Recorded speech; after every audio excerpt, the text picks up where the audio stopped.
Welcome to my life. This is Just Keep Swimming 1111. Wow. Okay, so let's just dive in. First of all, I titled this video, Change is Here. I feel it. There's wind roaring outside. I just feel it.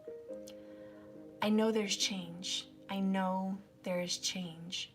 But I wanted to focus more about you. Because a lot of us were just looking into relationships and love, and I love doing that, believe me, I do. But sometimes your relationship doesn't change, or your life doesn't change, basically until you change. And it's funny because you guys saw me grab this, and I was shuffling, and the one card that flew out is the card that says change. I think that's more than ironic.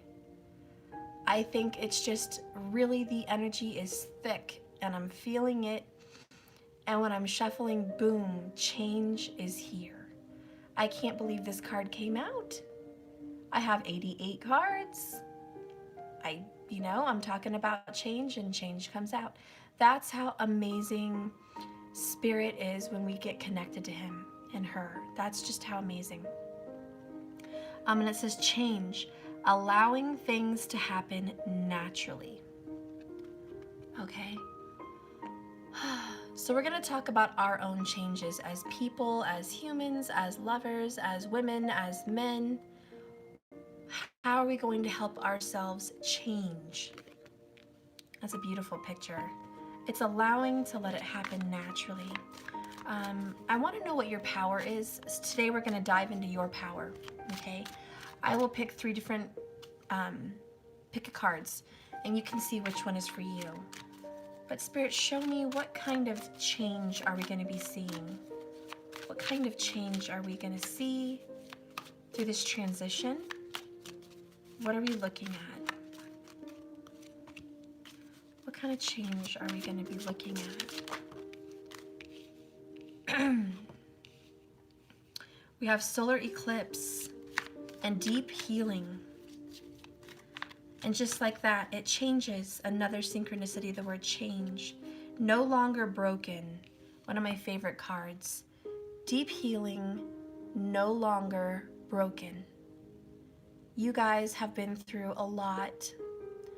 Whoever I'm reading for, you have really suffered quite a loss. And for you to change is something monumental. Because you have been a broken person for a very, very long time. Looks like we have to have the talk, right? What is this? So I think I am going to add this to my The Talk videos because it popped up a lot like those videos happen for me. I just feel something. And it's really strong. Like today it was change. It's just really strong and I feel it, and it's the biggest message. So we're going to talk about what is changing. The next card is calling my name. It's masks. What are you hiding? Okay. What masks are you wearing? What masks is someone you love wearing? But there are masks. And what is underneath that mask? What is it that you're hiding? And just like that, it changes. I feel like something happened recently and it surprised you, and just like that, you changed your opinion. You changed your point of view. You no longer saw this person or the situation the way you once did. Nor will it ever be the same again. Ever again. And it's kind of a death. It's kind of going to a funeral in a way. It's saying goodbye to a point of view. It's having to let something go that you once really held on to really, really tightly.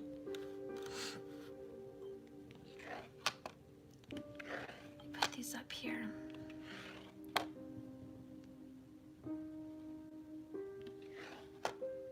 Okay. So clearly we're having some struggles. Let's just admit it.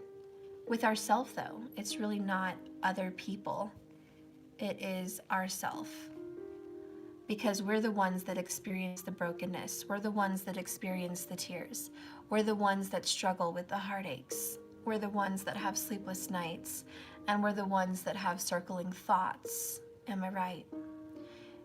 If that is you and that is your message and you are struggling with change because you are deeply, deeply, profoundly hurt and you are a broken person, or you think you have been at least, this message is saying that you are no longer broken because there is a restoration underway. Spirit is restoring you, mind, body, and soul. You are being restored. I'm going to get one more card that's calling my name. Okay. And it is fairy tale. Nothing is wrong with dreaming. Nothing's wrong with imagining something beautiful. Nothing's wrong with having some fantasy in your life. Nothing is wrong with imagining something to be better, even if it's not right in front of you. Nothing is wrong with dreaming. Go ahead and live your life. Live your dreams. Dream away. I don't care if it's realistic or not. Nothing is wrong with dreaming.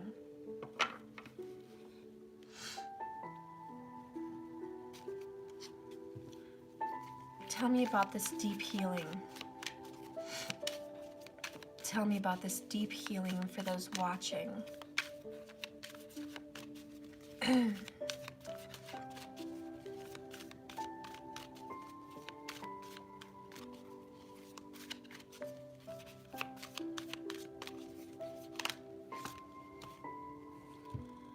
first one is, I need some space.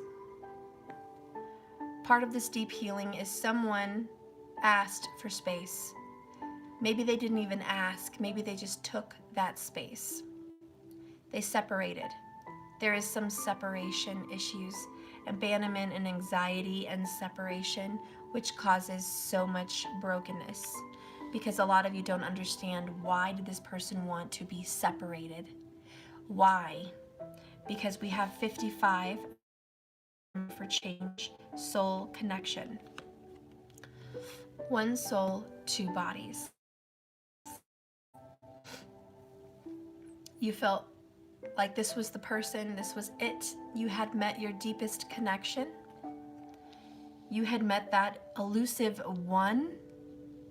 You finally found someone to complete your life. You finally found that soul that moved you.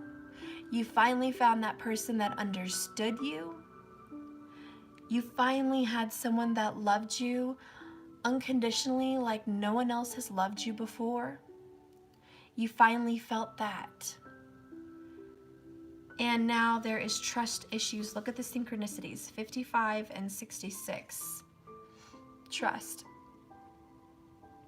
You've lost trust. The only time you've ever felt this kind of love was from a mother. Maybe your mom broke your trust. Maybe there was something she said when you were younger that crushed you and you lost faith in yourself. Maybe you felt your mom did not support you like you thought she once did. It was a moment when your mom became hard. Maybe she loved you hard after everything was so sweet. And you lost that trust. And even though you made amends, you lost that trust. Or it changed, it transformed. Am I right? It transformed. And when we have our mothers, believe me, their love transforms. It becomes something new and different. I experienced that myself with my daughter. I loved her so sweetly when she was a little girl, and I love her still, but it is different because she's a teenager, and your love has to be more tough. And it doesn't mean that I don't want to wrap her up in my arms and squeeze her and kiss her and love on her. She doesn't let me, by the way. I'm not even allowed kisses. I have to sneak them and run. but I love her the same as I always have, but the dynamic has changed. I have to treat her like a young lady. And I guess today this change, this transformation about you is letting it go, letting things go the way they once were. A lot of you need to let go of the way things once were with a mother. It's never going to be the same. We have to accept that it's changed. It's transformed. And we're going to let it happen naturally. We're going to allow this change. Just like the leaves, and this is why I put change on this card. As the leaves here in Colorado change colors, it's beautiful, by the way. We got reds, oranges, greens, yellows, browns. We have so much rich color against the blue sky. Oh, gorgeous. And we have to allow it naturally. We can't force it. Whenever it starts to change, it happens. It doesn't always start to change on time. Fall doesn't always happen the same time it happened last year. Fall changes course. It just pops up out of nowhere. If you are struggling with a relationship with your children or your mother or your father or a lover, the deep healing and the wounds that are piercing your heart are the pain of letting go of what was, hanging on to how good it was, and allowing it to transform in a beautiful way that was meant to be. I do feel that you have a soul connection with your mother. Whoever I'm reading for is a very beautiful soul connection with your mom. I think you are soulmates, and I think your relationship has changed a lot. I think that you go through these rebirths with your mother maybe every couple years. It's a rebirth, and it's a rebirth, and it's a rebirth, and it's constant. And it kind of maybe is a little bit wearing for you. Maybe it takes a lot out of you. It changes you both every time. I know that sometimes when our moms stress us out, we're not noticing how our moms are changing, how her hair's getting more gray, how she's getting lines in her eyes, how maybe the skin on her arms and hands are changing. The woman that gave us life. Now, not everybody has a good relationship with their mother. But if you do, look at your mom and see how she has changed. Look at you and see how you have changed. We don't notice it a lot for ourselves, but we have transformed many, many times. It's allowing it to happen naturally and not trying to cover everything up and pretend like no one's getting older, pretend like nothing is changed. Pretending like nothing is changed is hiding the beauty in your transformations. Allow the change. It looks to me that this deep healing is someone needs space. The soul connection is so intense. There's so many trust issues. There could be mother issues here, losses of mothers also. I do feel there is someone out there that feels broken because they lost a mother. Whether that was because the mother chose to leave, or whether that was, thank you Karen for taking care of stuff. Whether that was the mother chose to, separate from you as a choice, or maybe she was put away in prison or jail or some place where she was ill or sick, or maybe that your mother was separated by you by death. There is this abandonment. There is this, how could the universe take the most precious, dear relationship from me? How? The most precious gift of this world, of this third dimensional earth, in my opinion, is being a mother, or having a mother. It is a beautiful, precious gift. And it's so important. You know, the first person that you will ever love is your mother. That's the very first person. From the moment you're in the womb, you love your mother. You have a deep connection. And it's said that when you are pregnant, or, you know, the child is in the womb, you know how emotions travel through water. Water holds memory, water holds energy and emotions. And the child sits in the womb in water, in bodily fluid, which is the water of the mother. And the child feels what the mother feels. All the heartache that mother must have felt in her pregnancy, whether it be rape, whether it be loss of a loved one, maybe they're overseas in Iraq, whether it be, you know, some beautiful situation, maybe they felt immense love from their lover. Whatever it is, that child will feel everything the mother is feeling from day one. Whether it's a good feeling or a bad feeling, that infant in that child safety net, the womb, will feel everything. And that's why they don't want pregnant women to be upset, to be, you know, stressed, crying, yelling, you know, all of those things. It affects the energy that the baby is in. You can't always help that, can you? You can't always help that. But besides all the what's going around in the baby's environment, I think about the heartbeat and the connection between mother and child. The vibes here are very strong Cancerian too, I just want to say, as I'm reading. But you feel your mother's heartbeat, and you always will.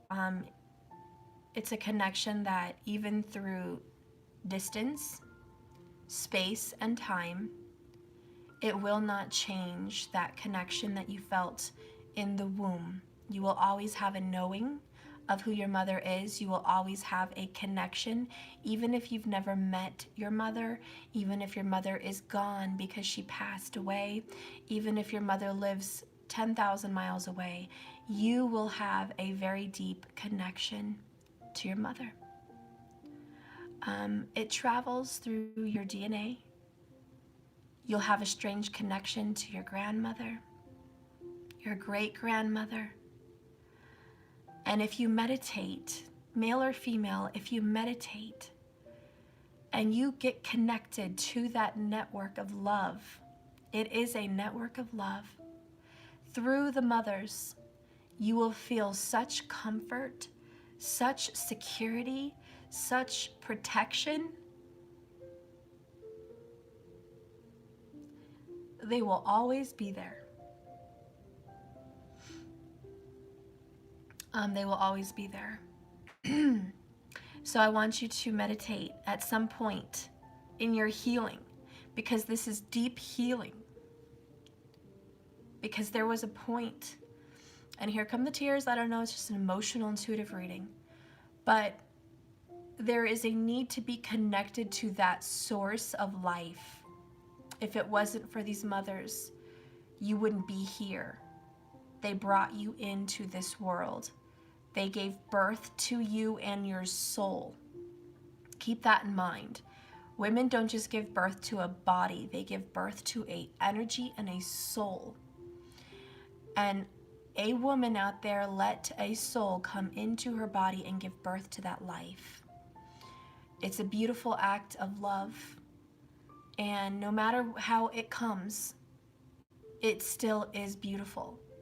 Giving life is beautiful, no matter how it comes. And it rages through your hormones and your emotions, and it takes over your heart. It's, like I said, a deep connection that you can't change. Now, if there is betrayal from that mother, which a lot of cases there is that betrayal. Maybe a mother got cold. Maybe a child got cold and you're the mother and your child has been cold with you. I want you to focus deep inside your heart and soul and almost time travel back to that moment where you shared the same body, where your energies were combined. And I want you to work on that deep healing. Because even if your love has transformed, and either you have it today or you don't have it today, if it's a presence in your life or it's a presence that is gone, I want you to travel back and get connected to that source energy. There was a time where you and your mother felt that love. There was a time where you had a deep connection. There was a time where you looked in each other's eyes with such love and protection and tenderness and devotion and affection. There was a time that there was nothing else in the world but the two of you.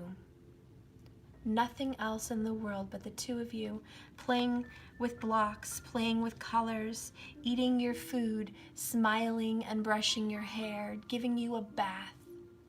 There was that love. There was that tenderness. And I don't know how it's transformed. It could be better today, could be worse today. But the deep healing needs to happen, and it is saying that you are no longer broken. No longer broken. So this needs some healing, and it needs some prayer, and it needs some love. Maybe you or the person you love suffers from a relationship with their mother. But things transform, and it's about allowing it to do so. Let's do this deck. Show me the sudden energy that happened when it changed just like that, the solar eclipse. All of a sudden it changed just like that, in a wink of an eye. What changed? What changed? When did your life start to change? We have the Three of Autumn, Queen of Winter, the Lovers, Princess of Winter, Two of Spring, Justice, and the Star.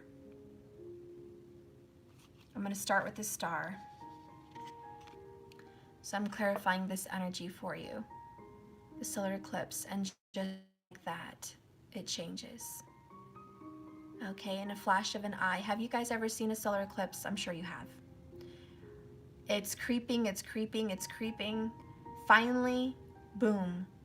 Within a matter of minutes, the sun is covered by the moon. And if you think about the energy of the sun and the sun represents the father, and the moon represents the mother. That is the energy. The sun can also be seen as yourself energy, your sun sign, okay? There's so many different ways to look at that.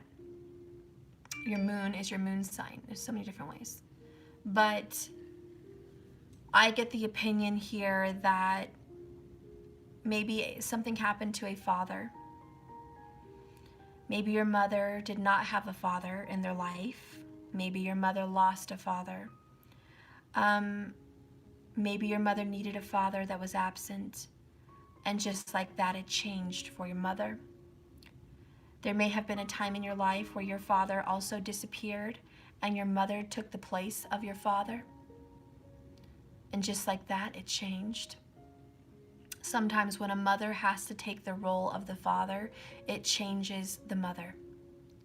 She's not the affectionate, loving, sensitive person that she would like to be.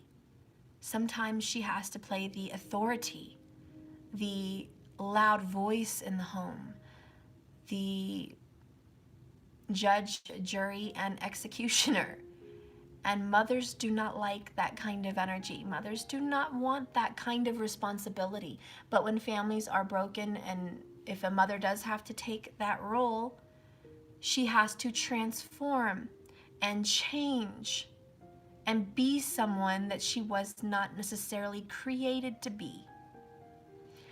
and it makes her life difficult as well as yours. And just like that, the relationship dynamic changes. Now we have to forgive. We have to understand the balance of the universe. We have to understand that some bad things happen and we don't always get gifted the life that we would imagine or want or fantasize about. But there are moments, is there not? Are there moments where it actually is? Are there days that it felt like that fantasy did come to life? It did. There were days and there were moments that life was good. But just like that, they change. And that hurts us and it breaks us. And we have to allow this breaking to break us apart so we can be put back together in a different way. And they get broken apart again and put back together in a different way.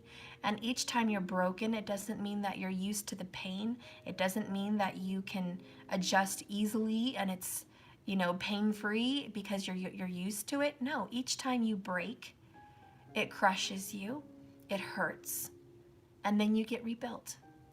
It's very painful, but it allows you to transform. Through that pain, something beautiful comes out.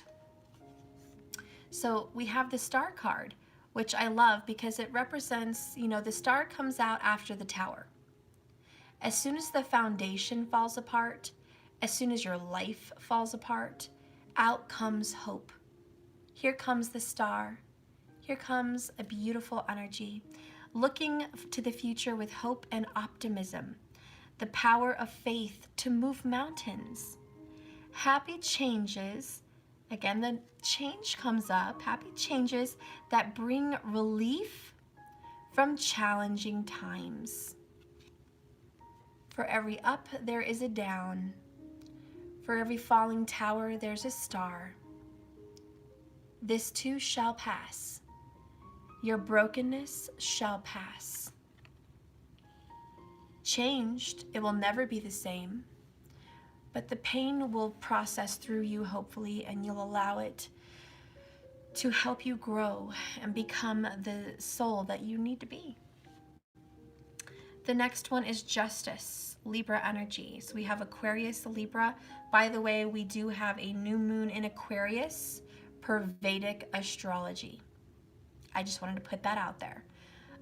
For Western tropical astrology, that doesn't actually follow the movement of the stars. It doesn't actually put the actual star placements on the board. It just speaks about times and dates. It is Pisces, which I also love, and there is an energy there with Pisces. So let's do Pisces and Aquarius.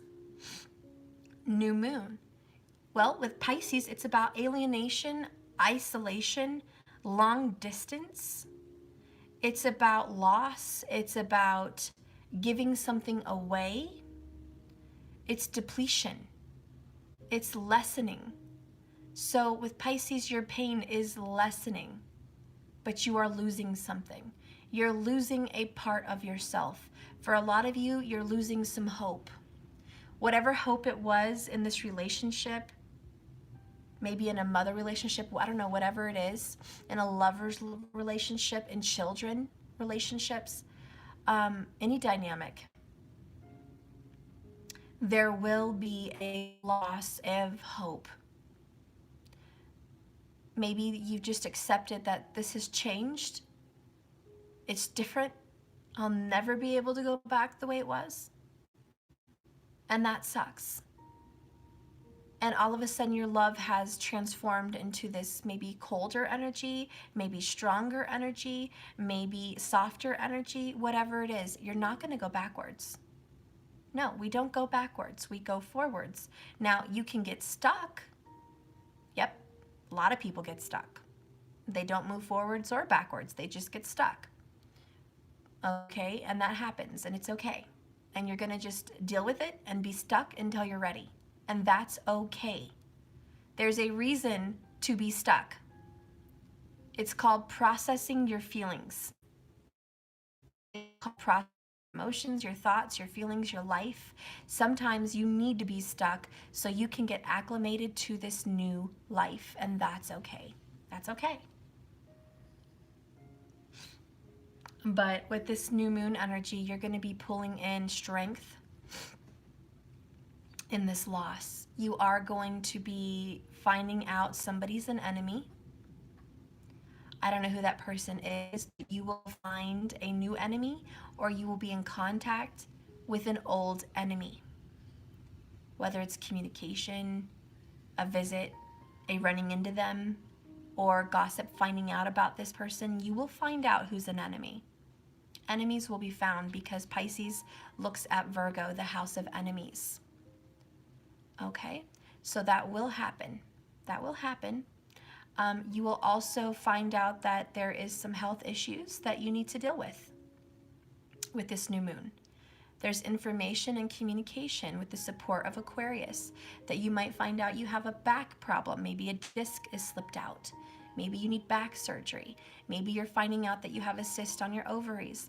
Maybe you're finding out that you have, dysplasia. Maybe you're finding out that your arches on your feet are flat and they need support. Maybe you're finding something out like that. I don't know, guys. Hopefully it's not anything really bad, but you will be finding out of some health concerns. I don't get the energy vibe that it's really bad, like a bad diagnosis. I just get the vibe that you're going to find out that you need attention. And this is new for you because usually you're worried about other people, okay? And you're worried about everyone else and their health. Right now, the universe says, hey, you, yeah, you, we're going to start healing and focusing on you. There are health concerns about you. Maybe it's a teeth concern. I'm also feeling for a lot of fire signs. Your teeth may be of concern right now. Air signs, it would be your bones, your skin, something in there. Earth signs, it has to do with your posture, your back, your feet, whatever grounds you and keeps you aligned. And for the water signs, you're learning that there are some things you should look at, like diet, health, what you take into your body, water, food, watching your heart and your arteries, your blood system. That's what I'm feeling. So your body is growing as well as your soul. And Spirit says, pay attention to your body. It is your vehicle for your soul. If you want your soul to travel and move through this world, take care of this body. Part of your body is your heart, which operates your blood, but also your emotions and your love and your soul. So take care of this thing. There is some deep healing that's going to be restorative, I guess, if that's a word. I want you to focus on that heart and that healing, and the focus would be meditation, stretching, balance, getting in touch with nature. But mostly it's about meditation and thought processing, which will help you let go of things that need to be gone, old feelings, old thoughts, and old hopes, and allowing them to change naturally, because you are needing to no longer be broken. So Justice here talks about take the time to review the details carefully. You will win in the end, and a fair, objective decision will be made. I do feel somebody could be going under the knife. Just saying. There could be a surgery, not a serious one, but maybe one that, is necessary, even if it's a little poke in the back or whatever. Maybe it's a big one. I don't know, but it's important. And you need to recover and take the time to relax and heal this energy. The next one would be someone that you love may be going under the knife and they need to heal and recover, and maybe you're going to help them as well. But the solar eclipse is going to bring justice. And just like that, everything changes. If you're dealing with a Libra or an Aquarius, I want you to know that there is some justice coming in with them. And I'm also hearing a Leo.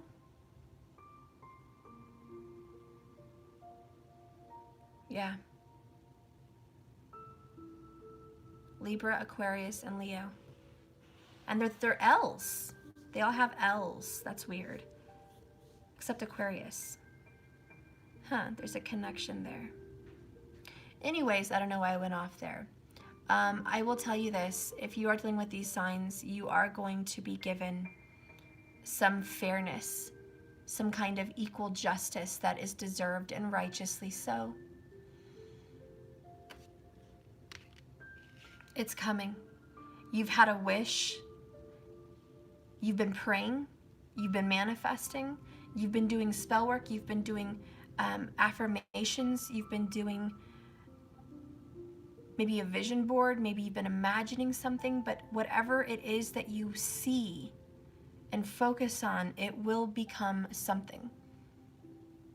Now, if your mind is scattered and you're thinking this and you're thinking that and you're hoping this, and no, then this isn't going to come together. It doesn't just happen by itself. There has to be some kind of definite focus for something to happen.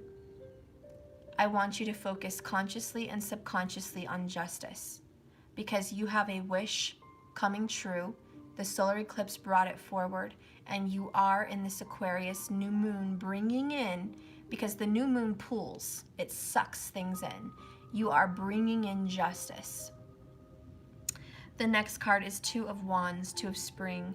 A bright future manifested through hard work, creativity, partnering up with someone else to share your dreams, because great progress is being made. So a lot of you may be physically moving. I see two guys moving a little boat. You may be moving boxes and furniture and literally moving still from a house to another house. You're transitioning in your life, maybe in a business, in a career, and you're partnering up with someone to start this new career. A lot of you may also be getting in communication and contact with somebody that wants to share a life with you, and you're working together to bring this life. There's also a marriage that will be happening, or already recently happened, that's going to bring together an excellent partnership for business. But this is going to help you heal and transform just the way you need it to be. The next card is Princess of Winter, which is the Page of Swords. Inquisitive, truthful, realistic, and undiplomatic. This is information that can help you, but which may also be difficult to hear. Speaking the truth with kindness. An indigo child or an adult. So there is information or communication going on between you and someone else, which is hard to hear. Maybe they told you something that's hard to hear. Maybe you spoke something to them that's hard to hear. Something is hard to hear. It's information that's coming in maybe within a day to 2 weeks. Each wand represents a week.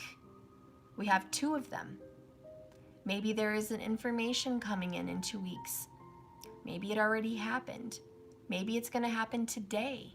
But you're going to get difficult information, and you may be giving difficult information to someone. But this is going to move you forward. It's the truth. Whatever the information is that you're getting, it's the truth. There's no way around it. None. You could be dealing with an air sign, Gemini, Libra, Aquarius.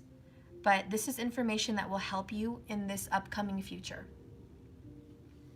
The next card we have is Gemini, the Lovers. True love that is long-lasting, choices made from the heart, and a return to good health. See, I love that. You are all going to return to good health. Keep that in your forefront of your mind. Speak it, Own it, bring it, live it. You are returning to good health. Mind, body, and soul, and in your heart especially.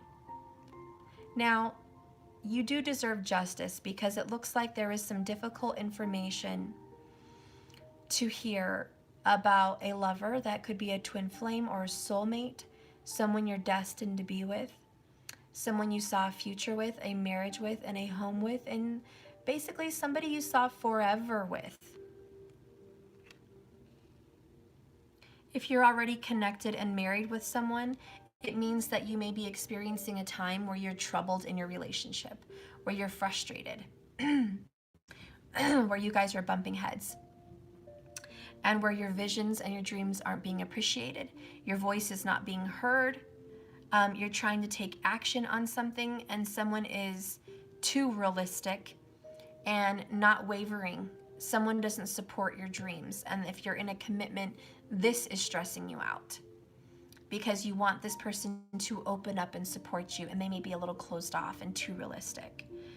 However, there is a true love that's lasting. So you guys will be okay. As long as you guys can make choices from your heart and maybe start speaking from your heart, I see that you're going to be okay.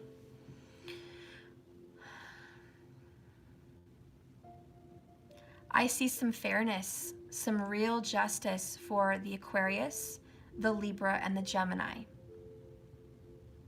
I see a lot of fairness coming in for you. The universe is going to shine brightly on your situation. I feel like you've been praying and hoping for a change, and it is going to happen. So I want you to have some faith and trust that whatever's happening for you guys, it's all for your very, very, very, very, very, very best. And the universe is shining down on you saying, I'm going to help you. I'm choosing to help you. There is help coming in. You're getting assistance. There could be a fire sign that's being sent by God to help you. Look around you and see who that is. It could be a child. It could be a mother. It could be a brother. It could be a sister-in-law, brother-in-law, a friend, a coworker. You know, whoever this is, this person is being sent to help you. So I love it. There's, in this whole reading, I feel like emotions are a problem for whoever I'm reading for, your brokenness. The next card coming in is the Queen of Winter, Queen of Swords, the strong, silent type, maybe. Strong and patient, self-sufficient, funny, inquisitive, beautiful, good-looking, smart, witty, excellent with speech and communication. Someone that can bring people together. Someone that knows how to orchestrate a plan. Wisdom is here with the Queen of Swords. Let go of people or things that no longer serve you, because now is the time to focus on your career. Unmarried or divorced individuals, which basically just means single energy. Even if you're not single, it's about focusing on self. This is a time to throw your love and passion and smarts and wisdom and growth into something that is changing, which would be your career. I want you to focus on that, whether it's a spiritual career, an emotional career. Something will be changing.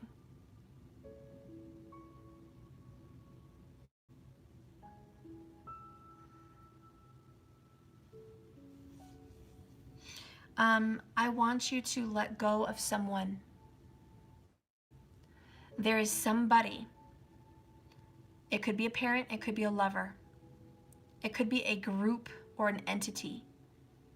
Let them away from you. They are not helping you. They are hurting you. They are hurting your heart. They are hurting your mind. They are hurting your progress. They are hurting your healing. These people need to go. This energy has to leave. We have the Three of Autumn. Lastly, follow your passion when it comes to your career. Another career word. Be the best at what you do, because you will be compensated very well for your talents, for your creative talents. Look at that. Again, the universe is saying, hey, focus somewhere else. Sometimes if we're too focused on love or too focused in an emotional situation, put your focus on work and your own self, your body, and start to grow. 3 is Empress energy, and it represents growth. So you are growing very wise. You're growing in your patience. You're growing in laughing at what was and letting it go, finding some humor in what happened. And justice is yours. I want you to put all your energy and thoughts into your business, because I think Aquarius does represent that the 11th house represents everything that your body and soul on this earth will acquire. All your wealth, your family, your wishes being fulfilled, your dreams, your aspirations, your visions, everything that you work so hard for in the 10th house of Capricorn, your midhaven, your MC in your chart, everything that you strive for in that 10th house, all that hard work and effort and focus is seen in the 11th house as what you will get from all of that. It's like your bank account, but not literally, just an example. You know, the 10th house represents your job, your career. How does that look? Your hours that you put in, the kind of business you do, what you wear to work, how you perceive it. Do you love it? How hard do you have to work? How many hours do you have to work? Do you work from home? Do you work for somebody else? You know, are you homeless? Are you not working? I don't know, but it will be seen in the 10th house. You know, my 10th house is, let me see, Virgo. Yep. So obviously I put a lot of hours, a lot of detail, a lot of focus into my work. My passions are there, and I probably overthink and overworry about work. And I do tend to focus on work much of my life. It doesn't matter what kind of job I take on, I will dedicate myself to that career. Whatever it will be a 100% dedication. I tend to run into enemies at work. Even enemies here on this channel, you see I run into enemies. That's Virgo, 10th house. But I also have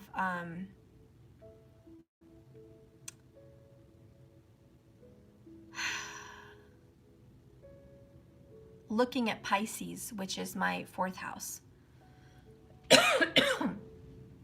I have a lot of loss and ups and downs, transformations at home. I have lost a lot of homes. I've had to move around a lot my whole life. There's so many homes I can't think of. Schools were changed a lot.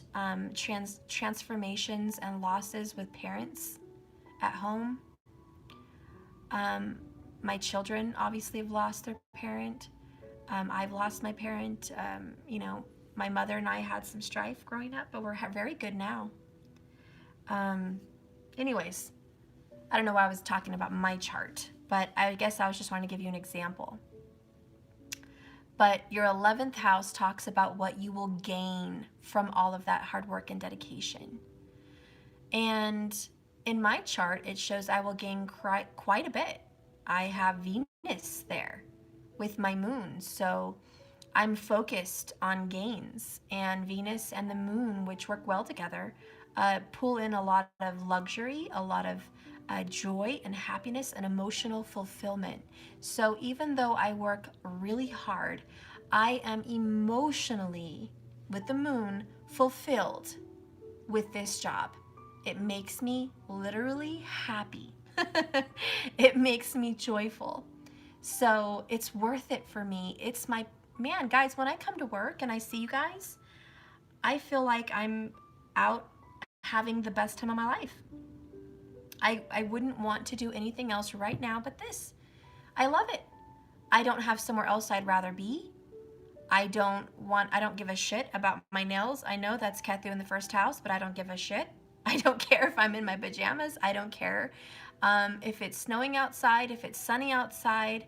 My love of life and my joy is what I do. That's because of my 11th house. What's a site to get a birth chart? The one I really love for Vedic is Vault of the Heavens, and you would want to look at your Lahiri Ayanamsha chart. Okay? And hang on real quick, guys.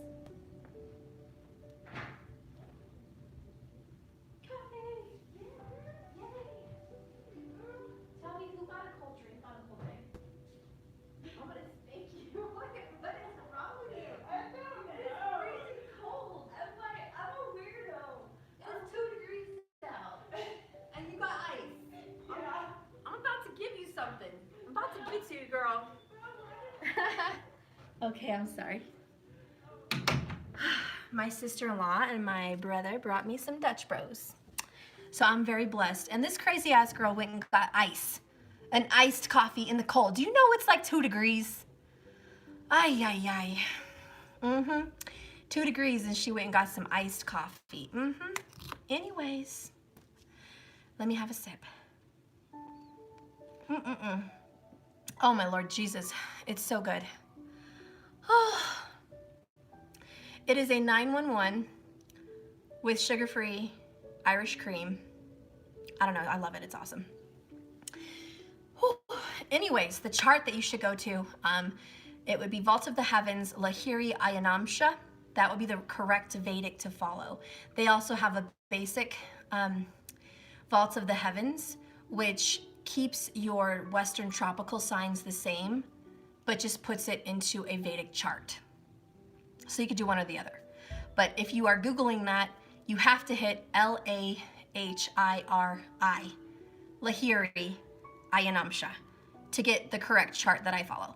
But I'm okay if you go ahead and do your Western and it just gets put in the format of Vedic. Other than that, for a tropical chart, easy peasy lemon squeezy Astro Cafe. It's a very nice site. It's very basic.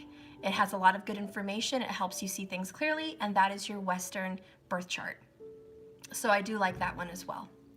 And if you want to have your chart read for you, because I did used to do that, but it takes a lot. I would have to focus solely on astrology to read charts, and I'm not ready to do that. And Sal at Eat, Read, Love, God bless you. You're doing tarot and that. It takes a lot out of you, and it actually, reading people's charts affects you karmically, because you're telling people their soul's future. You're telling people what their soul is all about, and so you're getting involved in their karma. So it's very serious. Anyways, oh, it's North Indian, salt and burn. Yes, I'm sorry, I didn't mention that. When you do look at the Vedic, look at the North Indian. That's an easier chart to read for me. And I study with the diamonds. I study that. It's a lot easier, but the South Indian has kind of a square chart. So if you find that easier for you to read, that's okay. But they're both the same, but I prefer North Indian. So anyways, if you want your chart read for you, he's very busy and usually a little bit out, but his name is Raj Kapel. And he has a channel on YouTube and it's called KRS Astrology, KRS Learn Astrology. And anyways, I want you to know that he's wonderful and I recommend him, and he's from the soul, very passionate about astrology. Oh, you're welcome. He's going to listen again. What? Who? What? Okay. All right. Who? What? Britt B. Okay. All right. You guys know Raj. He is my guru. When I first started learning Vedic, I followed him. And then I followed other people. And then I followed Joni Patri. She's also amazing. I know Sal from Eat, Read, Love follows Joni Patri. But Sal also is in correspondence with Pai, Dr. Pai, Argan Pai, who is very closely in touch with Raj Kapel. Pai and Raj have been doing worked together for many, many years. And Sal's getting on that boat, but Sal did learn his astrology from Joni Patry. And there is those schools you can go to. I did the schooling with Raj, but I'm also interested in doing a schooling with Joni because I like to get a female's opinion and version of Vedic and a male's opinion and, you know, way of teaching of Vedic. There's also, he's got long hair. Oh my God, I can't think of his name. I'll post him later. He's got long hair. He's a white guy, but he lives in India and he teaches amazing Vedic astrology and Western astrology. He's really into the nakshatras. I can't think of his name, but I have his book. I'll show you his book sometime. But there's a lot of really good people, and a lot of them mostly just speak Indian on YouTube. But the ones that I'm mentioning, they speak English. So if you are English speaking, that will be easier. If you are, you know, if you speak Hindi, then, well, damn, you're lucky because you get to hear everybody. I wish I could. Okay.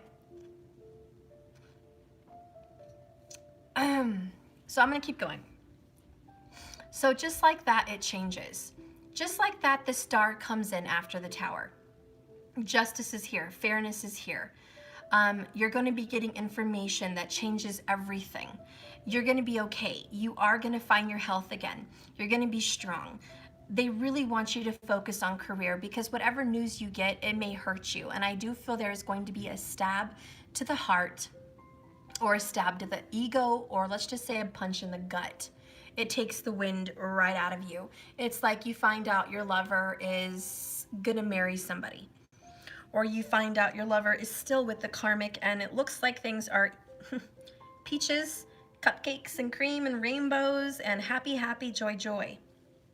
You know, you find out some information like that. Or you find out that maybe someone's having a child. Shock. You know, whatever it is, this is some shocking ass news. And it is painful or justice wouldn't be here. It is painful or the Queen of Swords and her single self wouldn't be here. Even if you are in union with someone and you're married, it's like whatever news you get, it's like, God, I'm with this person that is so realistic and undiplomatic and so unwavering and so unemotional and so spiritually detached. That's disappointing news. Like finding that out, you know? So whatever it is, I want you to just woo-saw, woo-saw. Just take in that pain, breathe it in, and focus elsewhere at this time. Because there is some restoration needed here, this deep healing. Whatever soul connection you have, be it with mom, be it with a lover, be it with both, be it with children, whatever this is, you are no longer broken. The worst has happened. The pain has hit you. The storm hit. The earthquake happened. The life-shattering news already hit you. It's not going to get worse, which is the good news.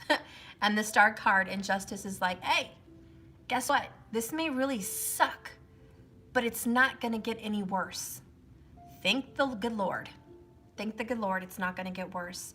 But at the same time, we have to allow this to change us and allow this to happen naturally. So we got to be prepared for that. Bottom of the deck here is, wow, balance, temperance. Temper out your feelings throughout this, temper out your emotions, your mental state, your bank account, your work. You need to balance your life. And sometimes when we get kicked in the gut, it takes a lot for us to get balanced again, right? It wipes you off your radar. Like you can't focus on work, you can't focus on your body, you're struggling, you're having a hard time with life, you know? And Spirit's like, look, take everyone's input into consideration. Merge viewpoints to create a better solution. Take your time if you need to. There's no rush. There's no need to rush. So if it takes you a week to get over this, great. If it takes you a year to get over this, that's fine. Whatever timing, this is divine timing, whatever timing you need for your deep restoration and no longer broken healing, take that time. I do feel a lot of you will be in relationships this year. I already projected that for 2020. But I also feel that there is a time for self-work, self-love, and self-focus. Even if you're in a relationship, there is a time for you to just be in love and taking time for yourself, with yourself. Okay? Let's go ahead. Bottom of the deck over here, I didn't read. Prisoner. Sometimes we're our own prisoner. We feel trapped. We feel stuck. You know, we feel like we have no control. And everyone else is living a colorful, vibrant life. They're free, and we're stuck in the birdcage. We're not where we should be. We're not going to stay there, guys. We're going to read here about change. Allowing things to happen naturally.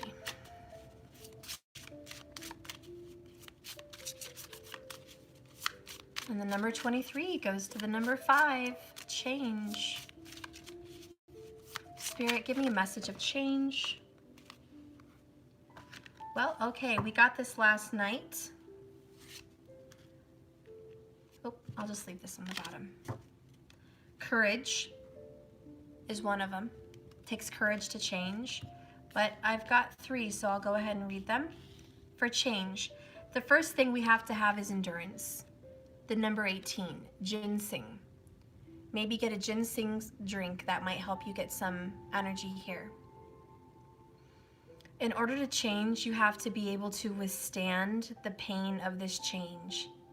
When the leaves start changing and falling off for winter, they know they have a long winter. They have months and months and months of hibernation, basically, to be bloomed and blossomed again next year in the next season. So believe me, they need endurance. You need endurance. This doesn't happen overnight. The information happens overnight, suddenly, quickly, with the swords. But the way you allow things to happen naturally takes some time. And that's why we have our Temperance card. You're gonna need stuff to get you through this. What kind of stuff do you need? Well, meditation. You need to get a meditative practice for yourself. You need that for endurance, to continue feeling strong in your brokenness. You need to have some kind of prayer or chant or mantra, something that keeps you going every day. You need that. That's your food for your soul. You need spirit. You need things. And there's a little pocket watch. It takes time. You're going to need some kind of a regimen, a schedule, some kind of a purpose to keep you going every day. And a lot of you, that's going to be your career, or it's going to be your family. But Spirit says focus on you and your healing. And if it makes you feel good to be the best mom in the world, go do it. To focus on that. Changing your kids' schedule, moving around their rooms, painting their rooms, getting them new clothes, cutting their hair, painting their nails, playing blocks with them, reading books with them. If that makes you feel damn good, then do it. That's a focus on your own personal environment, your own little life, you know, something that feeds your soul. If it feeds your soul to sit in a corner with coffee, in a cozy couch with a cozy blanket, badass, awesome music playing in the background, and reading a book for like 8 hours, yes, go do that. That is feeding your soul. It's gonna give you endurance. If watching 10 amazing love movies gives you some kind of inspiration and focus for life, and writing music and writing books and finding love, if that is in your soul and in your passion, then go do that. If it's jogging 10 miles on a beach or in the mountains, go do that. It feeds your soul. It gives you focus. Feeling that air in your lungs and the heat and the warmth on your skin, and just pushing through physically. If that gives you focus, do it. But my whole point here, Victakara in astrology, thank you so much. Victakara is another person to follow for Vedic astrology. He also has a YouTube. I love his books. Anyways,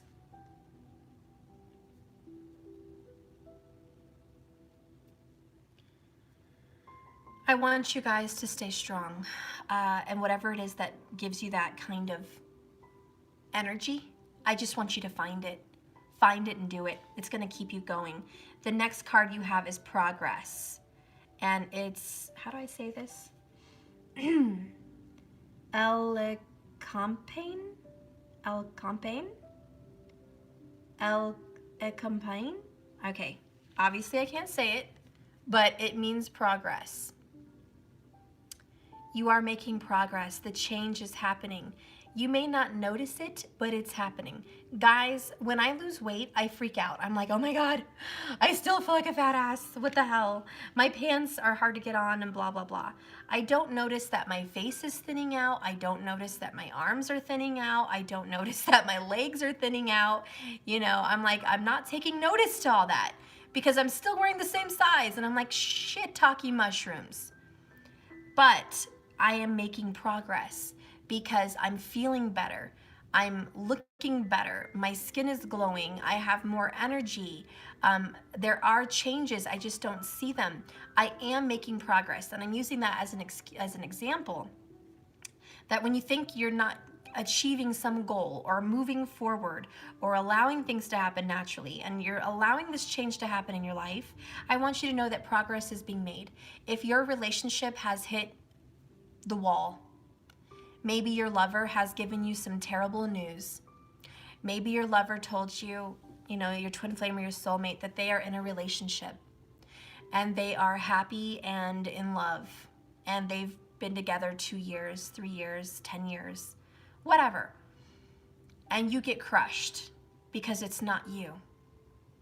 Maybe you share a child with that person and you just wanted your family to be together. And you loved that person and you can't understand why that person doesn't love you. I want you to know that that's not your business. It's not. You can dissect that pain till there's nothing left to dissect. You went through something that was painful and it hurt you and it broke you, and you're going to have to do some deep healing. It's about moving forward. You can't go back and live there. You can't live in what could have been, what should have been, and what would have been. You have to go into what is going on now, today, and accepting that, what is, and allowing things to happen naturally. Because let me tell you the truth. If that relationship is meant to be, if you are soul connected, if there is any future in the stars for you and that person, not hell or high water, not love or any other relationship could keep that plan, that destiny from happening. But it won't happen. It will never happen if you can't allow it to happen the way it should and the way it needs to and naturally. There is some kind of a letdown and transition that needs to happen inside you. It's not your environment. It's not the house you guys live in. It's not the way you guys text and communicate in your cell phone. It's not the way you guys see each other. It's not the way you work, and it's not the home you have. The change starts inside.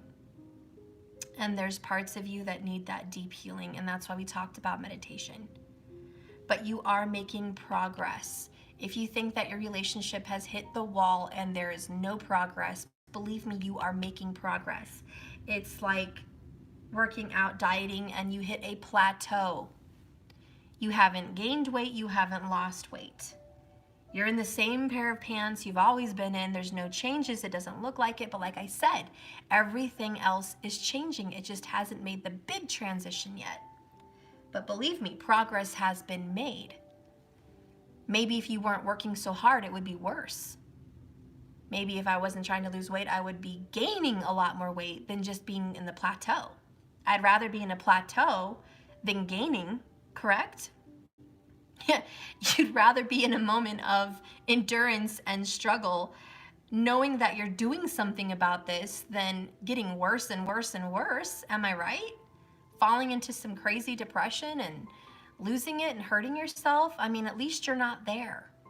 You're not there. Okay, hopefully you're not there. So yeah, you're making progress.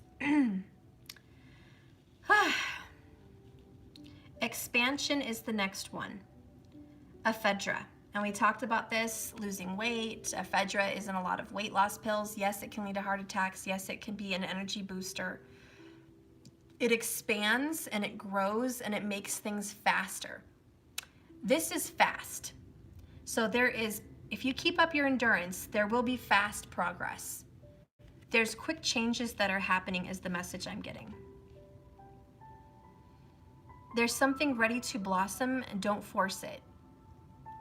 I love looking at rosebuds or little buds of flowers because there's so many parts to them. And for an experiment one time, I had looked at it and thought, let me see if I can carefully, with like an X-Acto knife or a little needle, make the flower bloom just to see what would happen.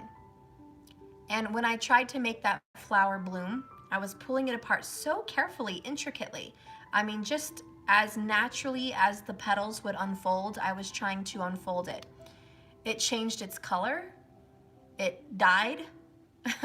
Like immediately, it was limpy and wilty. It didn't have its firmness. It just lost its luster. It was like a dead new flower. It was a stillborn, you know, and it just bloomed and it had no life. So forcing something, even as intricately and as carefully as you would like to force a situation to happen, it will never bloom beautifully the way it would naturally if you force it. What do I mean by that? Spells. Because I can do spells and I'm very good at spells and I can make things happen. But it would never happen the way it should naturally, you know? Sure, I could make people call me, text me. Sure, I could make relationships break up. Sure, I could make someone have an issue. But remember, whatever you do to someone comes back to you times 3. It's not that I don't have the ability. It's that I choose not to do that because that's not natural. And I work with the laws of the universe, the laws of nature.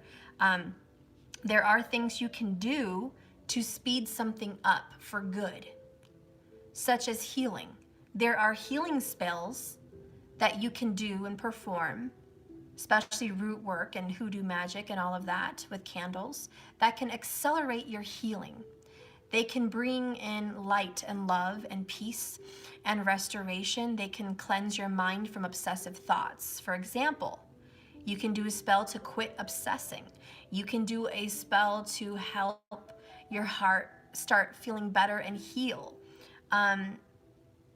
You can do a spell where you can find new careers, new jobs, open doorways to something that you love like music, or a new career, or money coming into you for some reason. Those are all good spells that you can use to help you heal and focus and accelerate your progress. There are things you can do to quicken the process in a healthy way, just like losing weight. Ephedra is not always healthy, especially if you take it over and over and over again every day without doing anything else. But if you had a little bit of ephedra, maybe a couple times a week with some of your meals, and you were working out and dieting and eating right, and all of those things, it would help you accelerate your weight loss. And that is a good tool to have.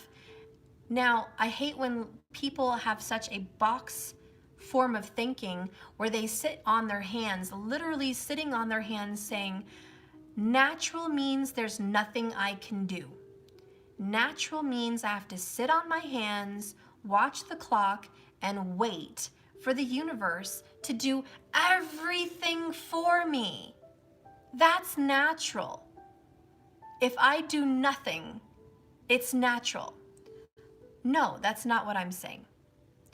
Allowing things to happen naturally is following your heart, sometimes your guides, sometimes your intuition. You might be guided to do candle work today. That's natural. Listen to it. You might be guided to cry and write something out and burn it. That's natural. Do it. Those are things that help progress. It's not, the universe doesn't want you to confuse natural with no effort. You know what's natural? Allowing people to pollute our earth. And if we sit on our hands and say, oh, look at all those trash bags and bottles and glass sitting over there in the creek, well, maybe I'll just sit on my, it will fly away or get buried or something else will happen. Maybe someone else will pick it up. I'll just sit back, say, what a shame, and allow nature to take its course naturally. Do you see how pathetic that is? No. When you see something that you can do something about, do it. That's natural. It means God put you there at that moment to clean something up. That's how the universe works. It does not mean sitting on your hands. I wanted to watch Godzilla on your phone. Of course you did. You love to take my phone. I can't let you do that right now. Why not? I want to. I'll be right back, guys. I'm going to take him downstairs. You know what? I have that down there on the TV. I have YouTube. Let's go down there and I'll do it. I want Ghostbusters. Okay, well, come on down there and I'll put Ghostbusters for you. Come on. You want to do that? Okay. Well, in order to have peace, guys, I may have to just let him. Oh my gosh, it's a sign 1111. I'm going to screenshot this and show you guys. Look at what I found. 1111. Can you believe that? I'm saving that. I want Ghostbusters. It's 1111. Okay. Ghostbusters. So see, I guess Matt interrupted us for a reason. It was to show us there's a portal opening. There is a portal. Okay. Oh. You're welcome. So anyways, as you guys get my point, obviously there is a purpose and a reason to everything. And sitting on your hands and expecting the universe to do every single thing for you is not the correct way of doing it. Yeah, that's annoying music. Okay, so. Can you turn that down? He's listening to We Will Rock You. Anyways, the universe may rock you guys. Yep, the universe will rock you, but you have to stand up to the universe. I want you to know that you have the power to make progress happen faster. There are natural ways to do it. Drinking healthy remedies, meditation, working out, okay, doing spell work, hoodoo magic, things to make healing and communication easier is also natural. It's not like you're asking and commanding someone to do it. There is commanding spells, and like I said, there is commanding spells and I can do those, but a better spell to use would be an asking. Telling the universe, I am ready to receive communication. You're welcome, baby. I love you. Oh, is it locked? You gonna go to your room like a big boy? Okay, I love you. What a good boy. What a good little stinker. Anyways, yeah, so there are ways to say, you know, I'm ready to receive communication. And it's like opening the door. You know, it's not that you're banging down somebody else's door. It's that you're opening your door and telling the universe, I'm ready to receive. Maybe you're ready to receive money. I'm ready to receive. I'm ready to receive communication. I'm ready to receive partnership. I'm ready to receive healing. Those are the kinds of things that you can do for yourself to bring in happiness and progress. A lot of people are stuck in dead-end jobs, and let me tell you, some of the best magic I have seen is career magic, and it is creating clients, like clients coming to you left and right. There is hoodoo magic that you can say, I would like to meet more clients. And if you do that kind of spell work and magic, you can meet clients every single day you go out for coffee, drive your car, pump gas. All of a sudden, you will know that your magic is working. So I just want you to know, for those of you that are for magic, awesome. For those of you that are against it, that's okay. I'm not forcing anyone to do anything. I'm just saying there are things you can do for magic. My ancestors, you know, had bonfires and chants and They would do things to call on spirits to help them bring rain, to bring food, to bring peace, to do all kinds of things, to have buffalo, to have meat, to have a safe place. So I want you to know that there's nothing wrong with calling on the universe on your behalf. There's nothing wrong with that. It is a part of progress. Okay? So let's just go ahead and read this because I'm blah, blah, blah, blah, blah, blah, blah, blah, blah, and I need to stop. Oh, God, my Gemini really kicked my ass just now. Okay, so we're going to go ahead and read this. Keep going and do not give up.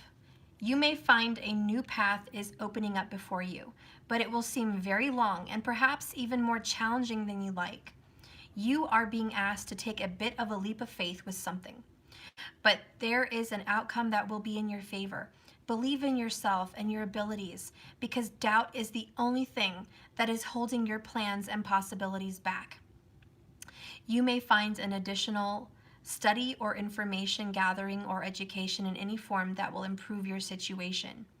But most importantly, a commitment must be made. So whatever it is that you want to change about yourself, about your body, about your home, about your relationship, about your money, about your focus, about whatever, you have to commit yourself out loud. I commit to doing this. You have to tell yourself every minute of every day when you start to fail or fall back, I am committed to this change.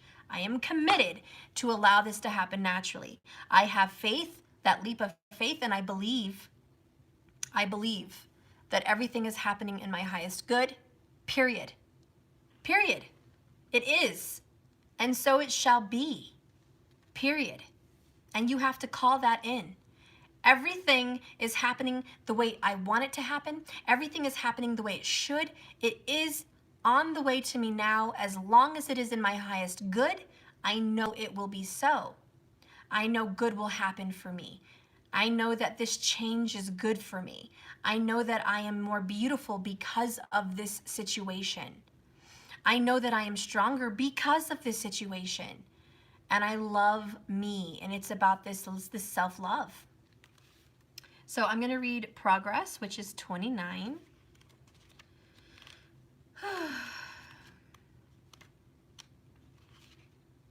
It's time for you to take responsibility, and it may also be a period of hard work and dedication. Whatever you need in this moment, there's an increase in your commitment. Wow, another commitment word. You are being told that you are on the right path, guys. And you're actually doing things the right way. High five. Go with the tried and tested ways rather than changing your approach. Keep at it. Be diligent. Be very careful with your promises and commitments because you might be asked to make that happen at any moment, so be sure you can keep them. Make sure you complete any task or assignment you put your mind to. This is a habit changer. For instance, I was trying to paint my fireplace, the bricks, to make them newer. And I keep saying, oh, I'm gonna do that today, I'm gonna do that today. Put your mind to it and focus. This just told me, go do that. Go do that, I need to do it. Also, I have like 2 emergency readings I have to get done. And I need to do it. And those promises and commitments you have to stick to. And because I'm running behind, I'm so sorry. I am sorry. I'm getting on it right now, like today. Today is the day. No more procrastination. I'm much better. And later on, also, I've been trying to get my office put together so you guys can see something better than this desk. And I will. And so I'm going to put that together today also. So keep your commitments and keep focused. Don't delay them. Seize the day. Find that energy, okay? There is progress. And if you don't see progress in your love life, make progress in your career. Because as long as your brain sees progress, it doesn't know the difference between love, career, family, and emotions. Your brain is just like, okay, we're in progress mode. Yes, my person that holds my brain is making progress in life. I will start with the pineal gland attracting, law of attraction, all kinds of situations and things and places that need to be changed and have progress. I am going to make all of it happen like magic. And all of a sudden, everything around you will start to look like progress. Everything's going to start coming together. Your book will be finished, your cards will be created, your office will be put together, that room will be painted, that relationship will start having some flow. You know what I'm saying? It's just starting somewhere. And the next one is expansion, the number 20 for change, and it says,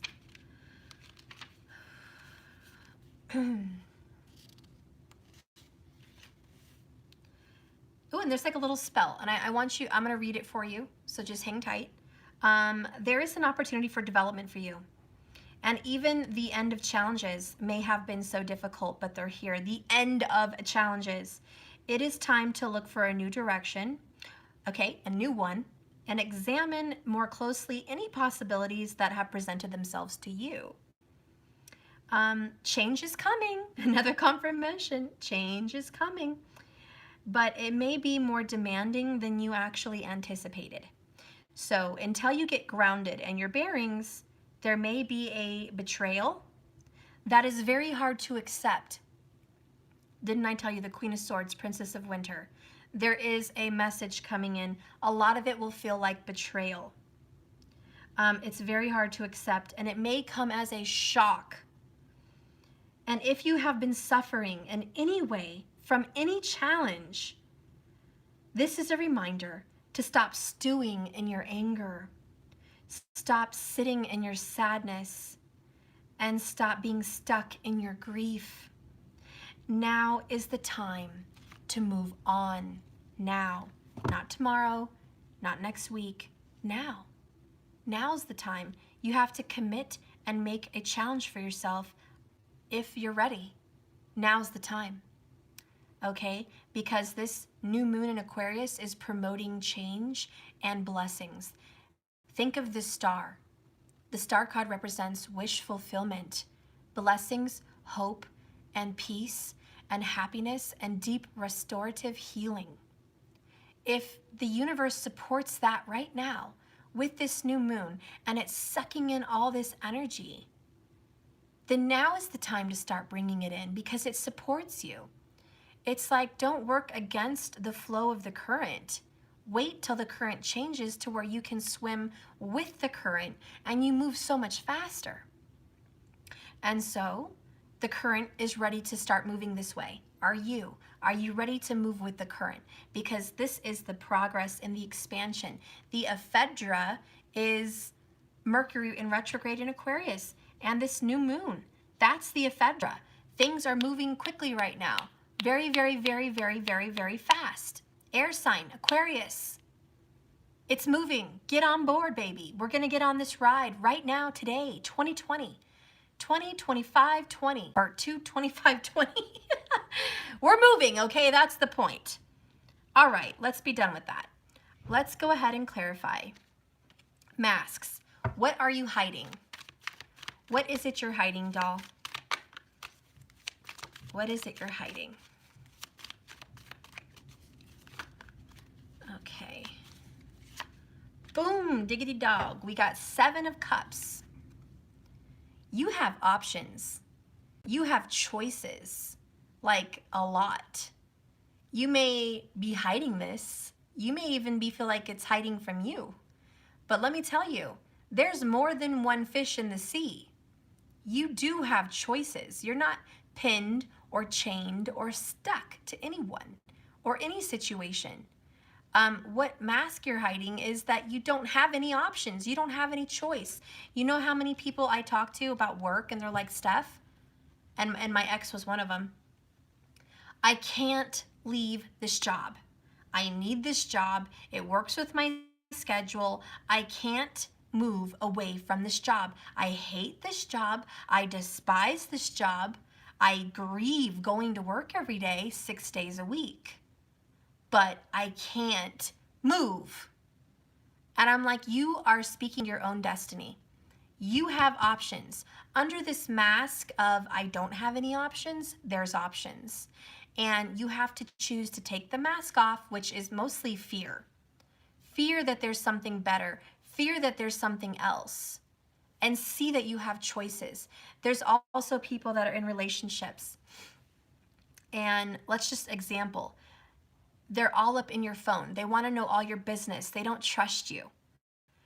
They cannot trust you, and they want to know who's texting you and when. They may even change phone numbers and like take your phone number just for the day to see how it works, to see who's contacting you.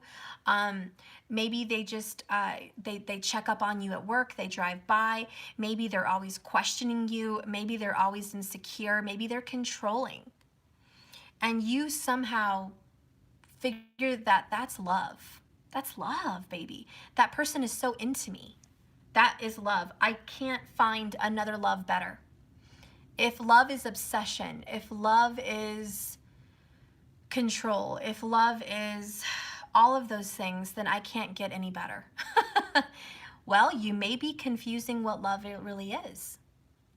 I'm not going to say I know what love really is, but I can say that there is some element of peace and happiness and freedom involved with it.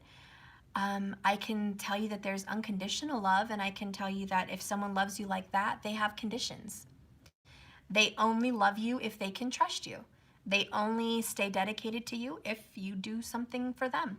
That's not quite love in my opinion, but maybe it is in yours. But the point is, the mask you might be wearing is fear of change and fear that there's nothing else better. And that is the choices you have. Maybe you're living in a home that you hate in a neighborhood that you despise.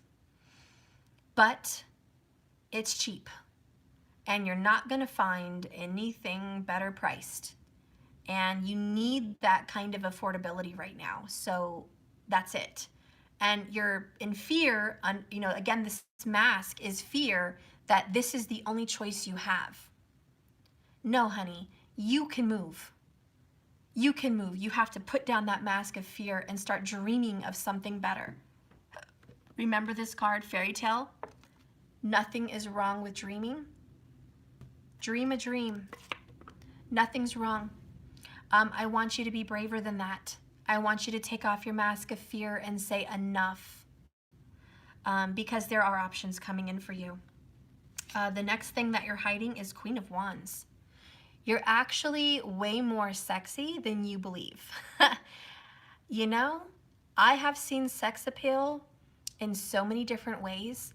I have met brilliant men that are not attractive, that are so sexy because they are so damn brilliant. I have met women that may not have the best body, like they're pudgy. They got rolls and they're okay, and they're beautiful because the way that they have this persona, they have their makeup done a certain way. I have this aunt, and I'm not, I have lots of aunts, but I have this particular kind of cousin aunt. And she's always been a bigger woman. And she doesn't give a shit. She goes and she puts on Gucci and Tommy Hilfiger and Guess jeans and Adidas and Nikes. And I'm not into materials. Materialism is not who I am, but she puts together these outfits that are beautiful, and she gets her nails done just perfect, and she always smells good. Like, she is the cleanest person you've ever seen. She smells amazing, and her hair is always on point, and her face is always so well put together. She's always wearing makeup and things like that. She looks so amazing. What? Well, that's the stuff that's my mom. His one as marshmallows. Yes, it is. Ew. Yeah, ew. So anyways,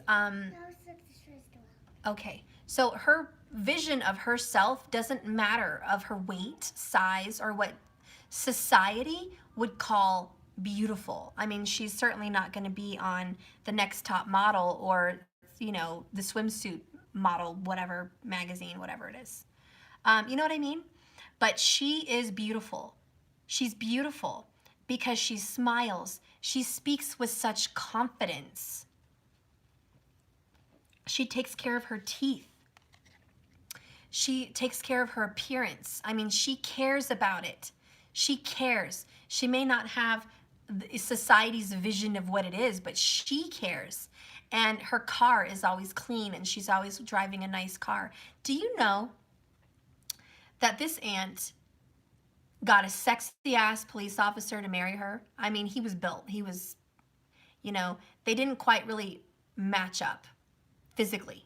You wouldn't think they would be the couple.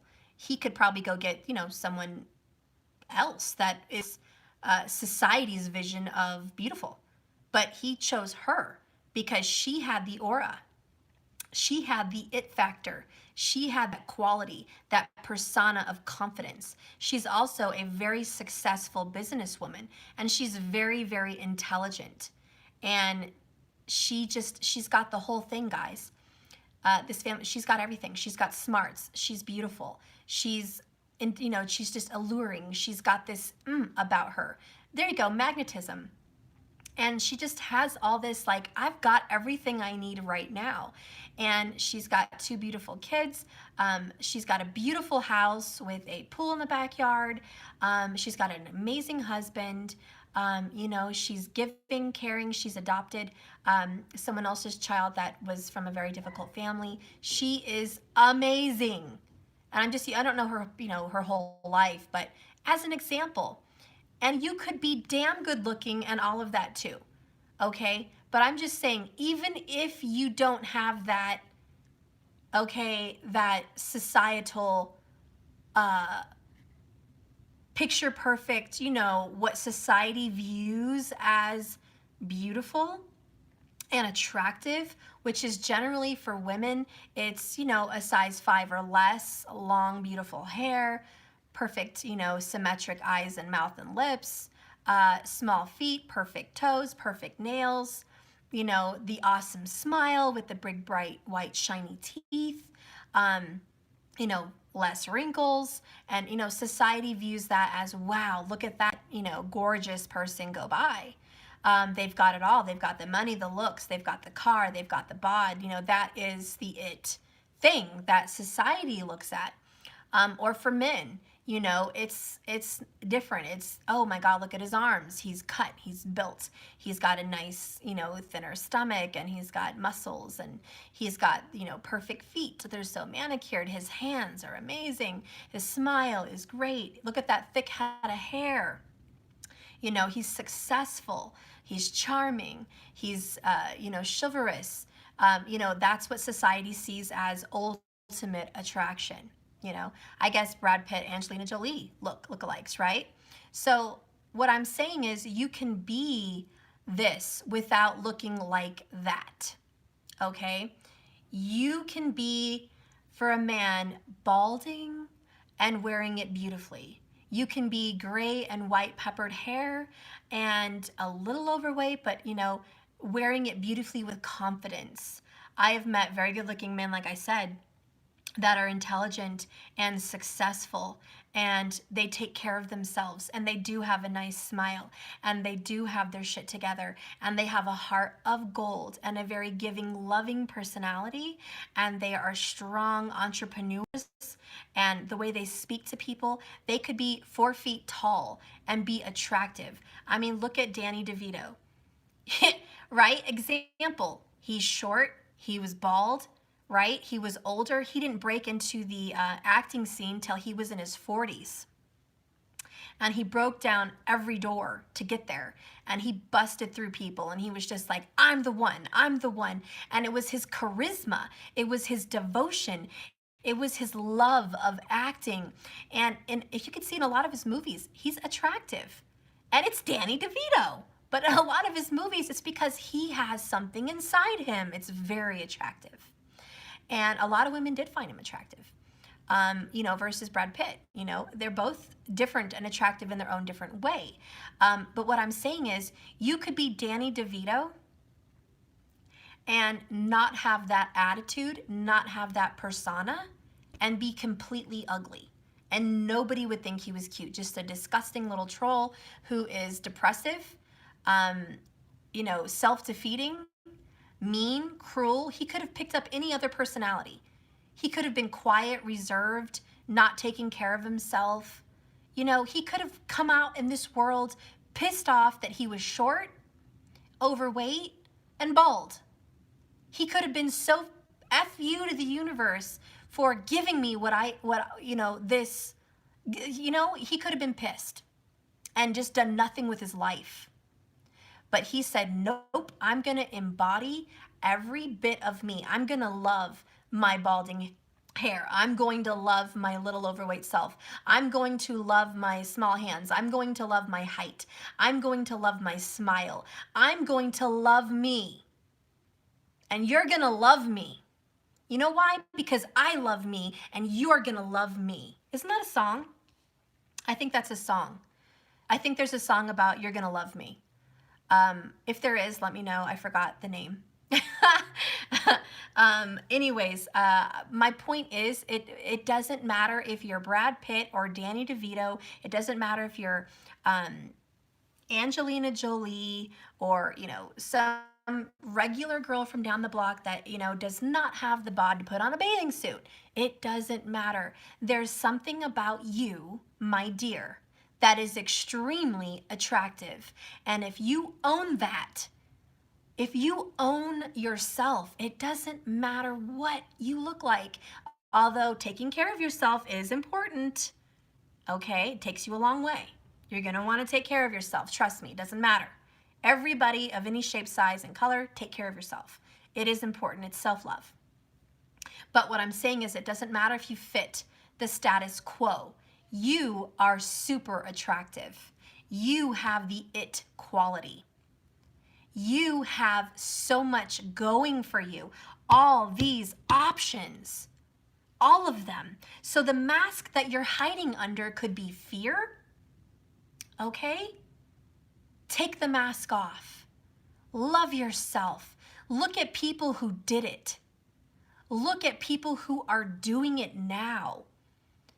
They are so far ahead of the game because of one extremely important ingredient to success: self-love.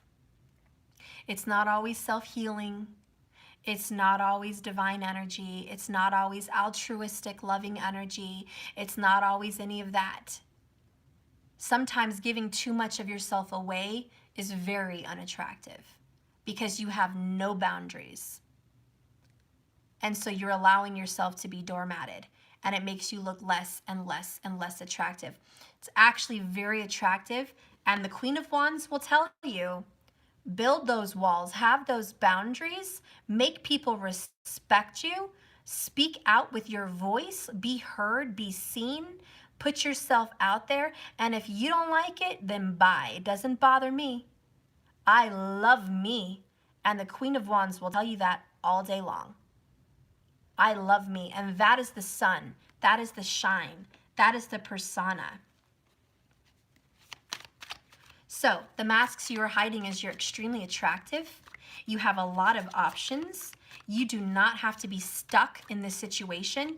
You do not have to be in love or support someone that does not appreciate your beauty, your authenticity, your intelligence, your love, your divinity, your smart, the way you look at life, I guess intellect is what I was trying to say.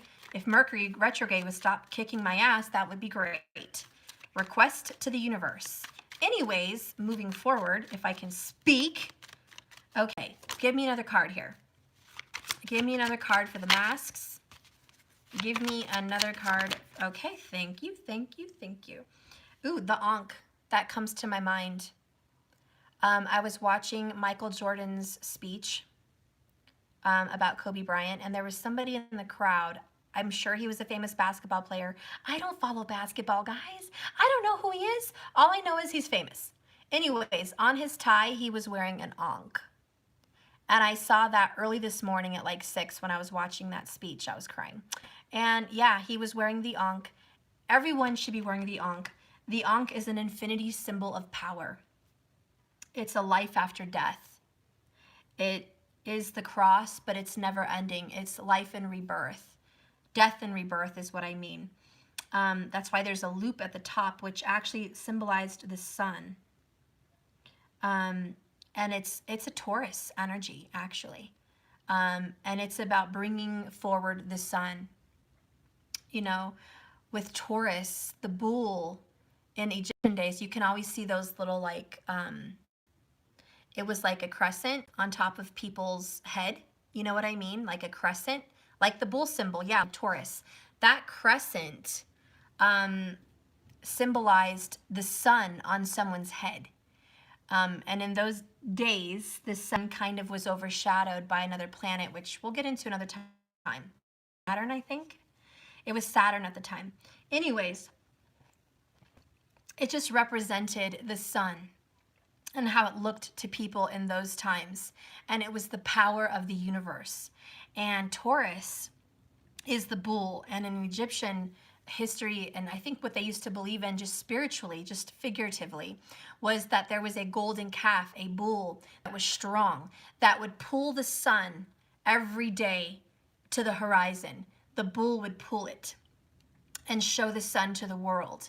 And so Taurus energy, which is very strong today, is about bringing the sun, bringing the beauty. Taurus does not look for the limelight. You'll find a lot of Taurus people are rich and wealthy, and a lot of Taurus people are not famous. They are just wealthy, and they have a lot of beautiful things, okay? They have the big house. They eat food, they have fine wine, they have good taste in clothes. Their furniture in their house has to be the best. If you know a Taurus, they don't have pleather, honey. They have Italian leather. They don't have a regular rug that you go buy at Target. They have a special wool rug that was made in some special place. They don't have just any wine in their cellar. They have wine from all over the world, specific dates. Okay, Taurus hunty knows about the finer things of life. They love to eat. A lot of Taurus people are a little pudgy around the waist at some point. Or it's the vice versa. They're very picky. Very. And some Taurus people will be like, my food can't touch. I can't have specific foods. I have to eat only the finest. You know what I'm saying? They're just like, no, whatever I intake into my life will be worthy. It will be good. I would rather starve than eat something that was shit. You know what I'm saying? Excuse my French. But yeah, Taurus people are like, what? You're trying to give me some ramen?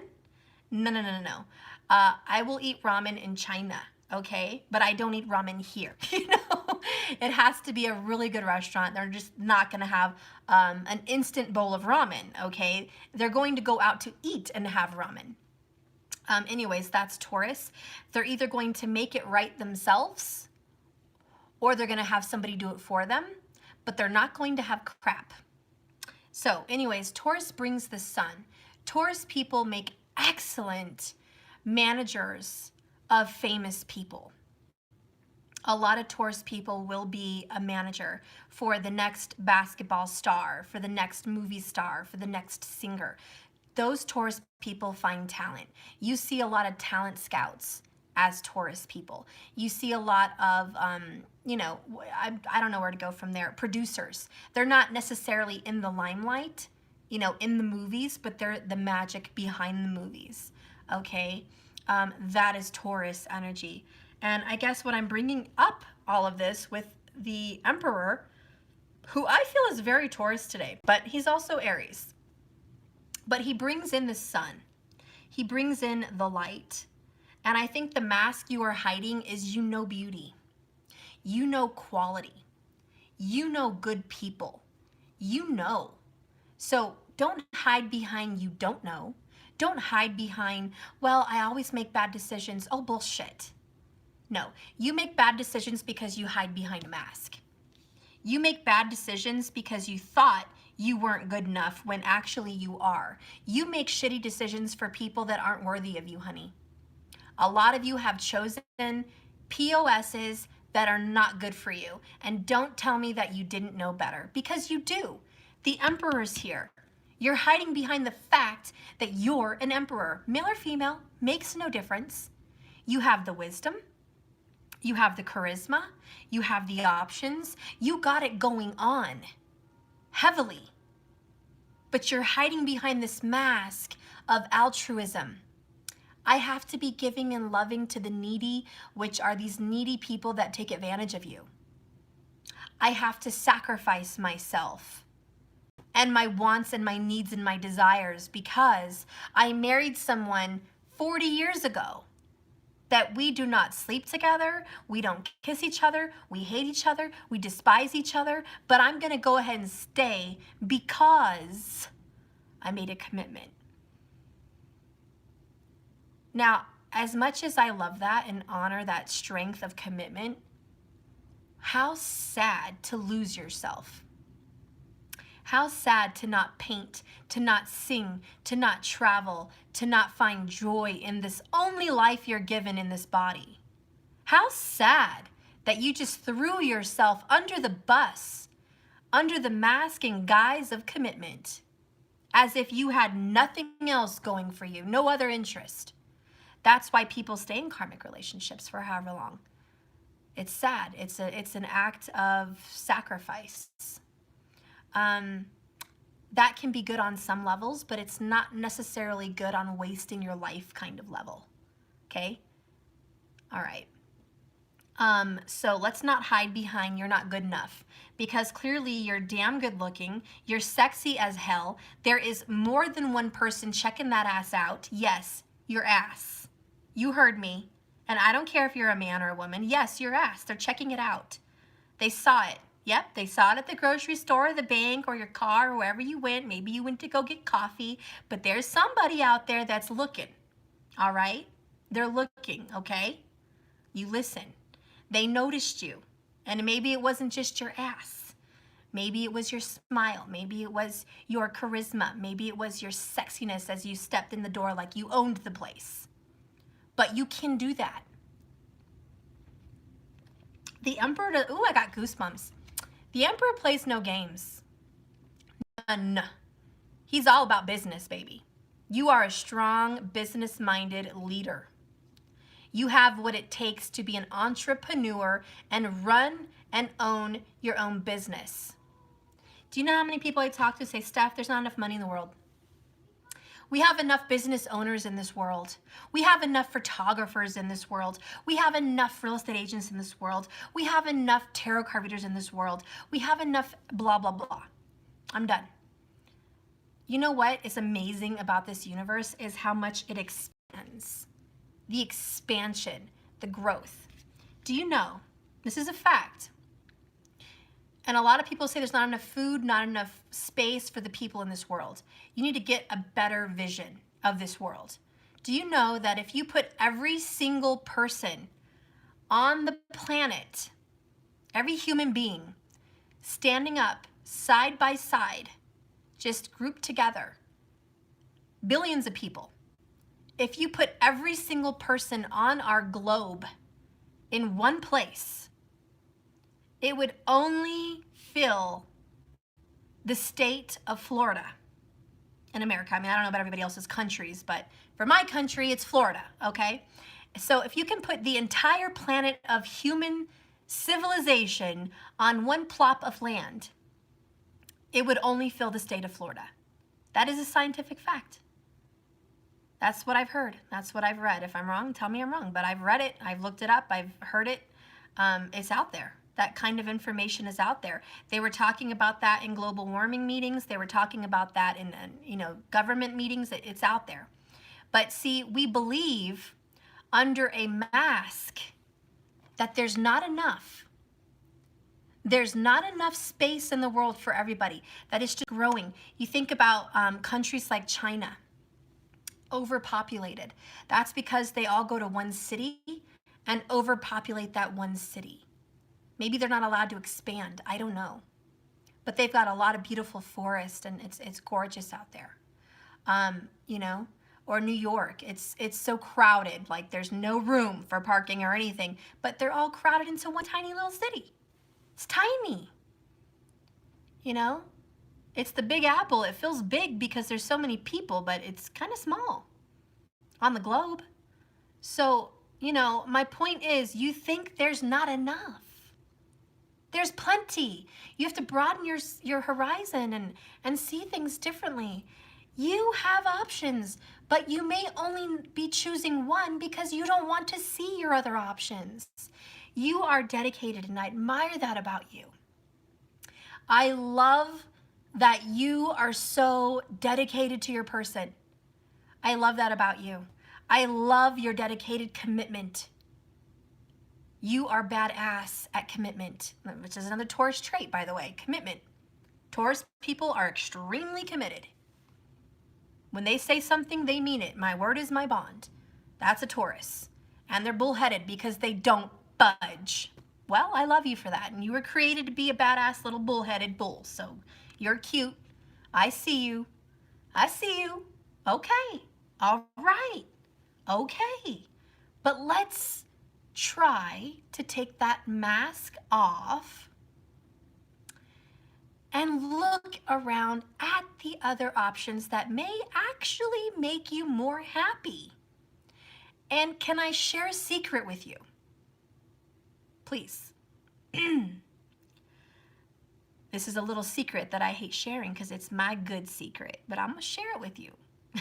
I'm kidding. Obviously, everybody knows this secret, but I'm going to say it anyways.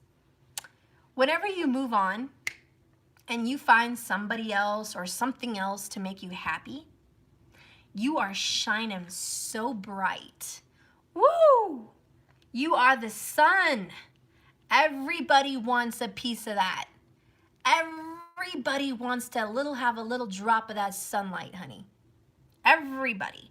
And then boom, you get commitment.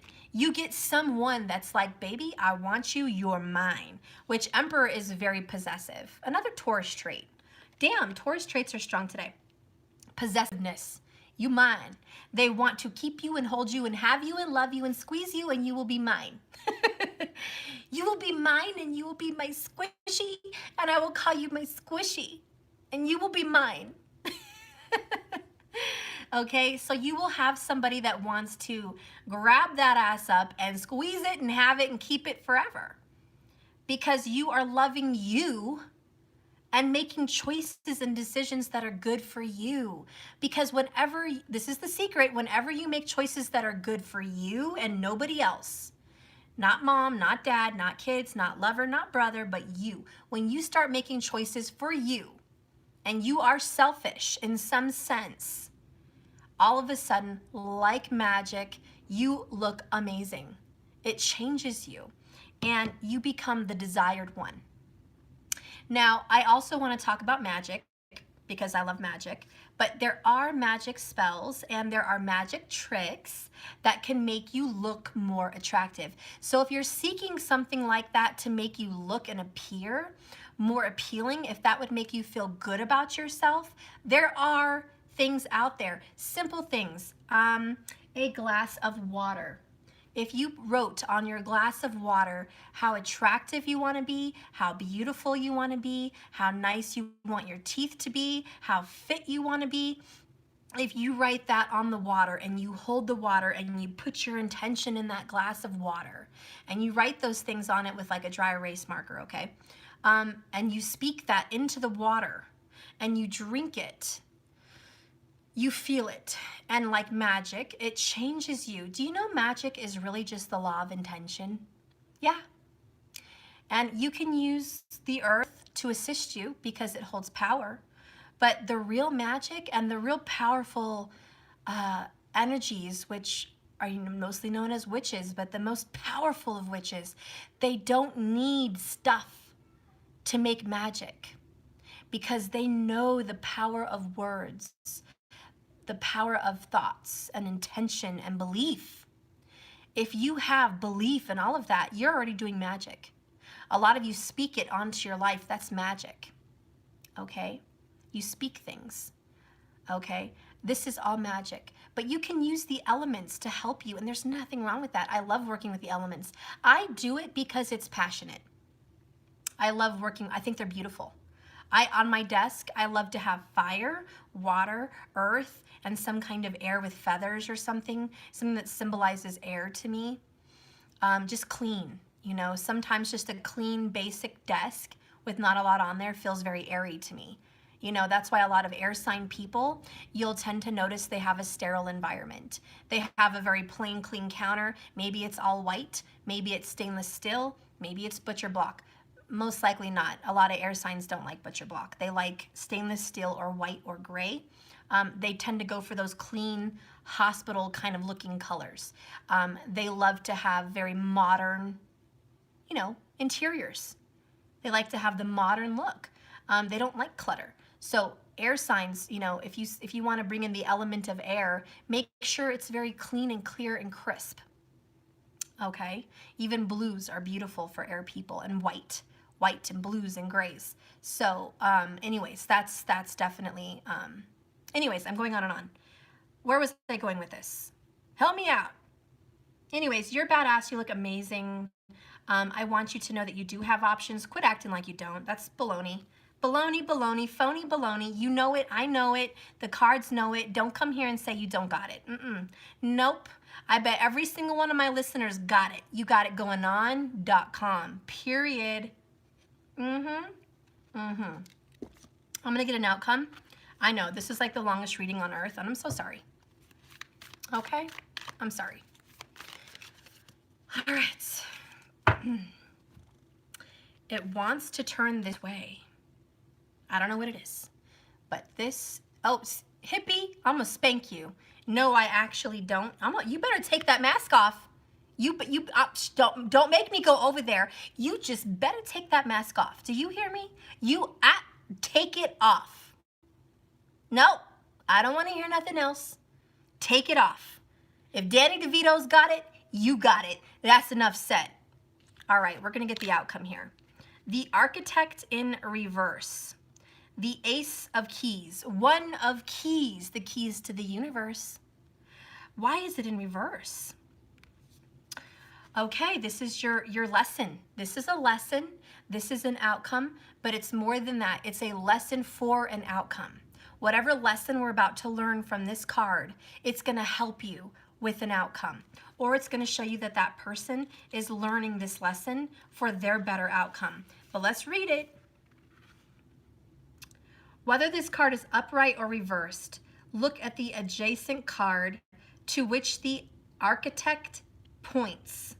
It can show you some specific energies about your plans or change of plans. It can also alert you to unseen events, unseen or people of influence that are not yet known to you. The Architect is pointing to the soul connection. 55. There's a change of plans in your soul connection with your lover. Something has changed.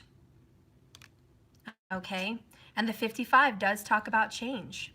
So something is growing, moving, progressing. There's been a very shocking, unseen event that's about to happen between you and your lover, okay?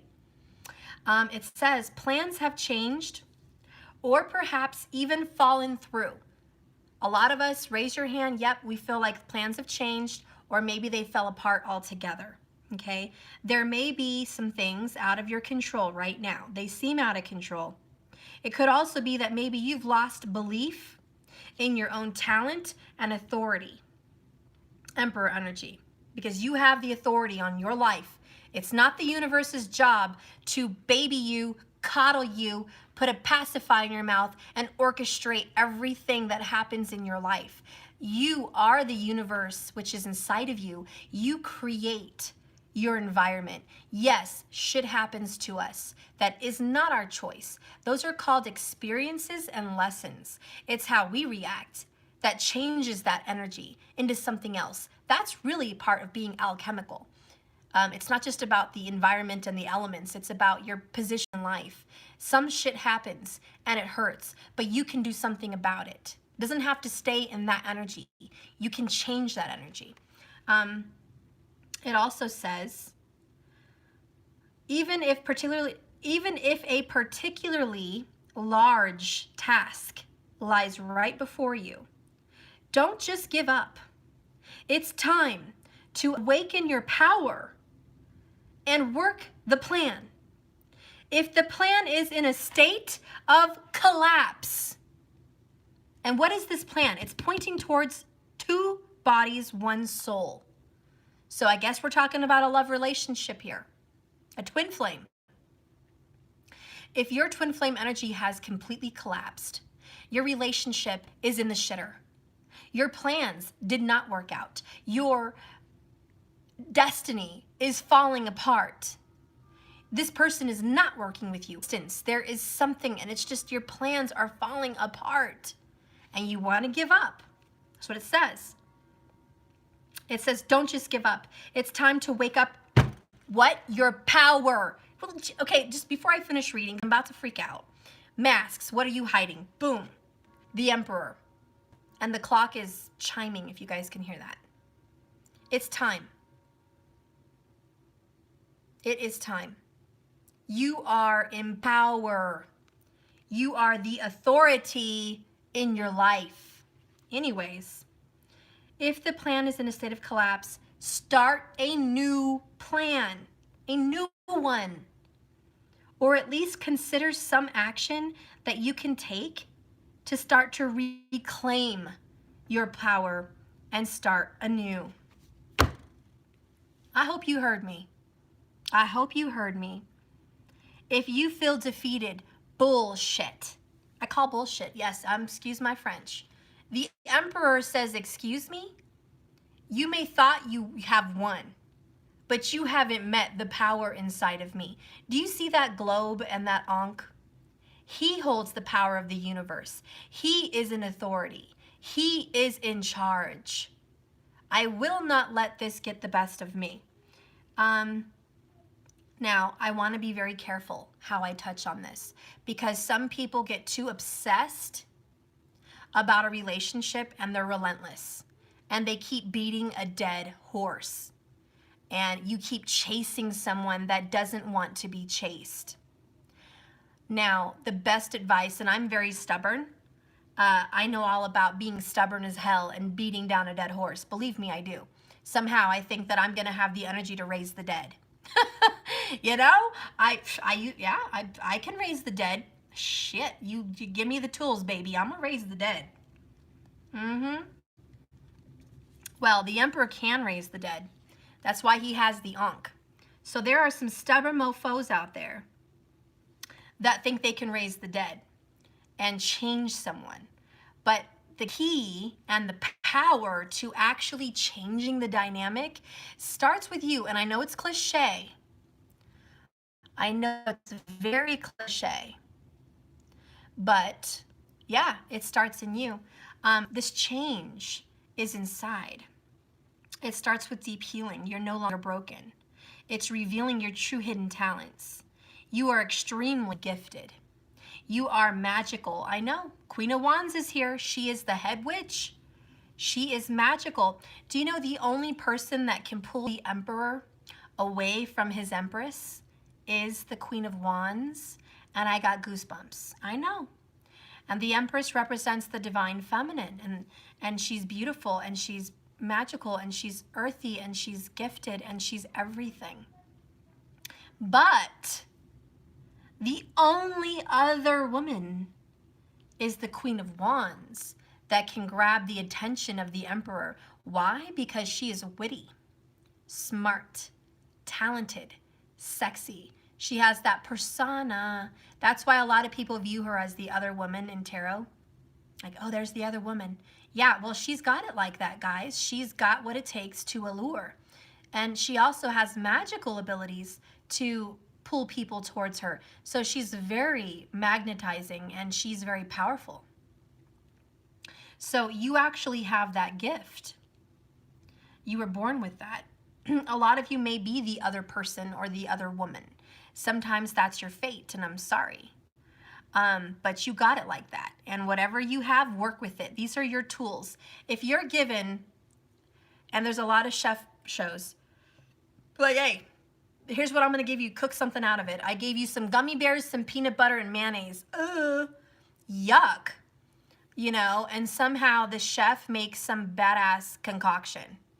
It's disgusting, probably. I don't know. But they act like they like it. Okay? I know, it's so gross. Yeah, but you work with what you're given, okay? And if you can make some badass concoction out of what you've been given, then hell to the yes, you are the shiznit. And, you know, Queen of Wands is the shiznit. And she's like, yeah, well, I got it like that stuff. Always have. Always have. I will make whatever, you know, into something beautiful. And I hate to say it, but she turns, excuse my French, shit into gold. She does. Look at her. She's sitting there with her sunflowers. She's got a little kitty cat. Okay, can I just say, let me close the door because this is an adult saying. And if you're a man, I'm sorry, but I have to say it. I know. Get ready. Close your ears if you're sensitive or very Christian or Islamic or whatever. Just close your ears. She's got pussy power. I mean, come on. You know they totally did that with this card. They got a damn cat on her crotch. Are you going to tell me that nobody else thought of the pussy power? Okay, that's it. I said it. I know. I'm sorry. Okay, calm down. All right. Okay. Well, let's be real. Queen of Wands, you got the P power. Okay? Yes, you do. You got the P power, and who comes running for the P is the Emperor. He wants some of that. And, you know, I think of that song with, was it Nicki Minaj? She's like, I play with my kitty like the way you play with your guitar. I play with this kitty like you play with your guitar. I mean, she knows. I mean, she was a stripper. I'm just saying. So, you know, I'm just saying. She knows how to play with the kitty, okay? And I'm just saying, okay, all right. P power. All right, it was Cardi B. Thank you. I didn't know. I messed that up. But it was Cardi B. And she knows how to work it and twerk it and work it, baby, work it. And, you know, okay, let's look at Julia Roberts in the movie Pretty Woman. She's going down the boulevard, right? And her friend Kit is like, work it, baby, work it, work it, work it. And what did she go and get? Boom, she went and got herself an emperor. Good looking, too. Money. Business, owned his own business. Good looking. Ooh, you know she won. Oh, you know she won. And I'm just saying, what did she use? Pussy power. Now, it doesn't have to be just physical, okay? When I say pussy power, I'm talking about Queen of Wands power. Your feminine energy, male or female. Now, this is in the form of magic, affirmations. This is in the form of your charisma. You've got it going on from the inside out. It's shining bright like a star. Like Beyonce says, shining bright like a diamond, okay? You are shining so bright. You will attract what you want. And if you will it, it will be yours. And it is so. And you claim it. And you're ready to receive it. So the point is, quit hiding behind your masks. Just done. Quit. You're hiding it. You know it. Some of you guys might be hiding your beauty behind those cupcakes. Quit eating them. You might be hiding your power behind a shitty job. Quit. I know someone that should run his own business, but he's too fucking pussy. Yeah, he's a man. He's pussy to run his own business. And another ex of mine. Yes, I have a few exes, okay? Shut up. I'm not talking about that. But we are friends, okay? And he's always whining about jobs, and he's in and out of jobs fucking like every other month. And Jesus. And I'm like, listen, run your own business. And you know what I hear? It's the same shit. I don't have the money to start a business. I don't have the money. Oh, Lord Jesus, can you just quit hiding behind your poverty mask? Stop it. Go and do your shit. Hold on. Now, I know I'm not perfect on my business, all right?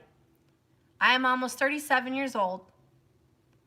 I am a single mom of 3. I have been on government assistance since I was young, okay? I have fluctuated through weight. I have had multiple relationships. I have been left. I have been beautiful, and I have lost my shit and looked like shit. I have been up and I have been down. Okay? I have worked at clubs. I have worked at restaurants as a waitress. I have done cashier work. I have done daycare work. I have done property management work. I have done painting. I have done cleaning, like a maid service. I have done shit, guys. I have had to have garage sales and sell my shit just to pay my rent. And all the while of my suffering, it was my choices. Okay, my choices led me there, but it was good because it taught me. But I was kissing ass. I was kissing lovers' ass and taking care of them and making sure they have shit. Okay, making sure at the time my person had his daily needs and he got to run around like a free bird while I'm stuck with children and working and paying the bills. So don't come to me and act like I don't know shit. I know shit, guys. And I moved out on my own working at 15 years old and went to high school in a relationship. Okay? I have been on my own for a very long time, more than half my life. More than half my life I've been on my own. I have been very resourceful. I am a badass. And I have never been homeless and I have never lost it all because I was resourceful. Because if I had to sell shit, I would sell shit. I was resourceful. I was not going to lose what the fuck I had. And I'm talking about that because I had masks. Masks of poverty, masks that I couldn't own a business, masks that I couldn't be smart, masks that I couldn't be someone people would look up to. Masks, guys. I felt this big a long time. And I had been told I was shit by a lot of people. And I was very beautiful. I think I'm a pretty woman now, but when I was young, I was fucking gorgeous. But God, I look at my pictures and I'm like, Jesus, what the freaking hell was wrong with me? I was a goddess and I'm stuck with these ninnies. Anyways, looking back at my life, I had more to offer than I believed. And it was self-worth issues. Okay? It was self-worth issues.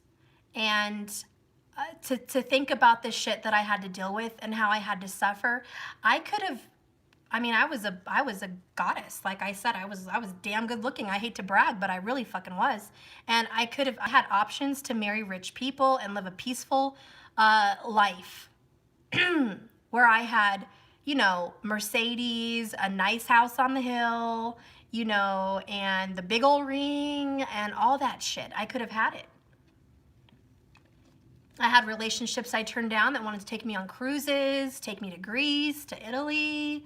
Young guys too. I mean, only, 8, 9 years old, or not really old. And I'm just like, these guys were good looking. I mean, Italian, GQ, wearing their shit. And you know what? I had a stick up my ass. A big stick up my ass because I thought that people that had money were assholes and stuck up. I also thought that materialism was bullshit and that I would rather live in a box in the cold with someone I'm madly in love with than anyone else that had shit going on. Okay? And that's what I believed. And I met someone that didn't have shit, a pot to piss in, and I fell in love with that person. Ooh, and I just had puffs of black smoke coming out of my candle, which is a release. It's a release of toxicity. But anyways, I did that. And I put up with some poverty and some cheating and some beating and some bullshit. And took all my 20s. Took all my effing 20s away. My choice. I guess my point, and I don't know who's watching me that is in that situation. I don't know if you've been in that situation and you're done like me, thank God. But I found me. And I'm here to tell you, if I can run my own business, if I can be self-independent, if me, of all people, can do this, don't sit here for one, it is me. Okay? It's me. If I can do it, you can do it. And that's why I have no attraction and no pity for my ex or men or people that think I don't have enough money to start my own business. I can't do it. Or the people in my life that are men that are pussies, excuse my French, but they're fucking pussies, that say I can't. I can't leave this job because I need the hour. Oh, shut it. Don't tell me you can't. When you have babies crying, food to be had, a house to be paid for, and a little body that can barely hang on by itself that somehow succeeds, don't tell me you can't. Don't. And there is so many people that hide behind these masks that tell them, and that's enough. I won't hear it. Goodbye. Very unattractive. I don't fall for sissies and pussies, sissy lalas and ninnies. No thank you. We're gonna take off those masks. You're gonna put on your big girl panties and your big boy britches, and you're gonna do something about this. You're gonna quit whining about some asshole in your past that didn't appreciate the badass Queen of Wands, Emperor badass, triple badass that you are. And you're gonna quit whining about those sissies, and you're gonna show them what you're made of. Your power, your strength, your charisma, your wisdom, your knowledge of magic and the universe and how things flow. That is amazing. And believe me, 9 out of 10 people don't have it. Believe me, they don't. They don't have it. You're very rare if you have it, okay? Because there's a lot of fish in the sea, but a lot of those fish are nasty little goldfish, and they're going to die tomorrow. Not literally, okay? Oh yes, I go hunting. Yes, I do hunting. I do go hunting. But anyways, I'm Coloradan. What do you expect, markers? Okay? Anyways, my point is, we don't have excuses.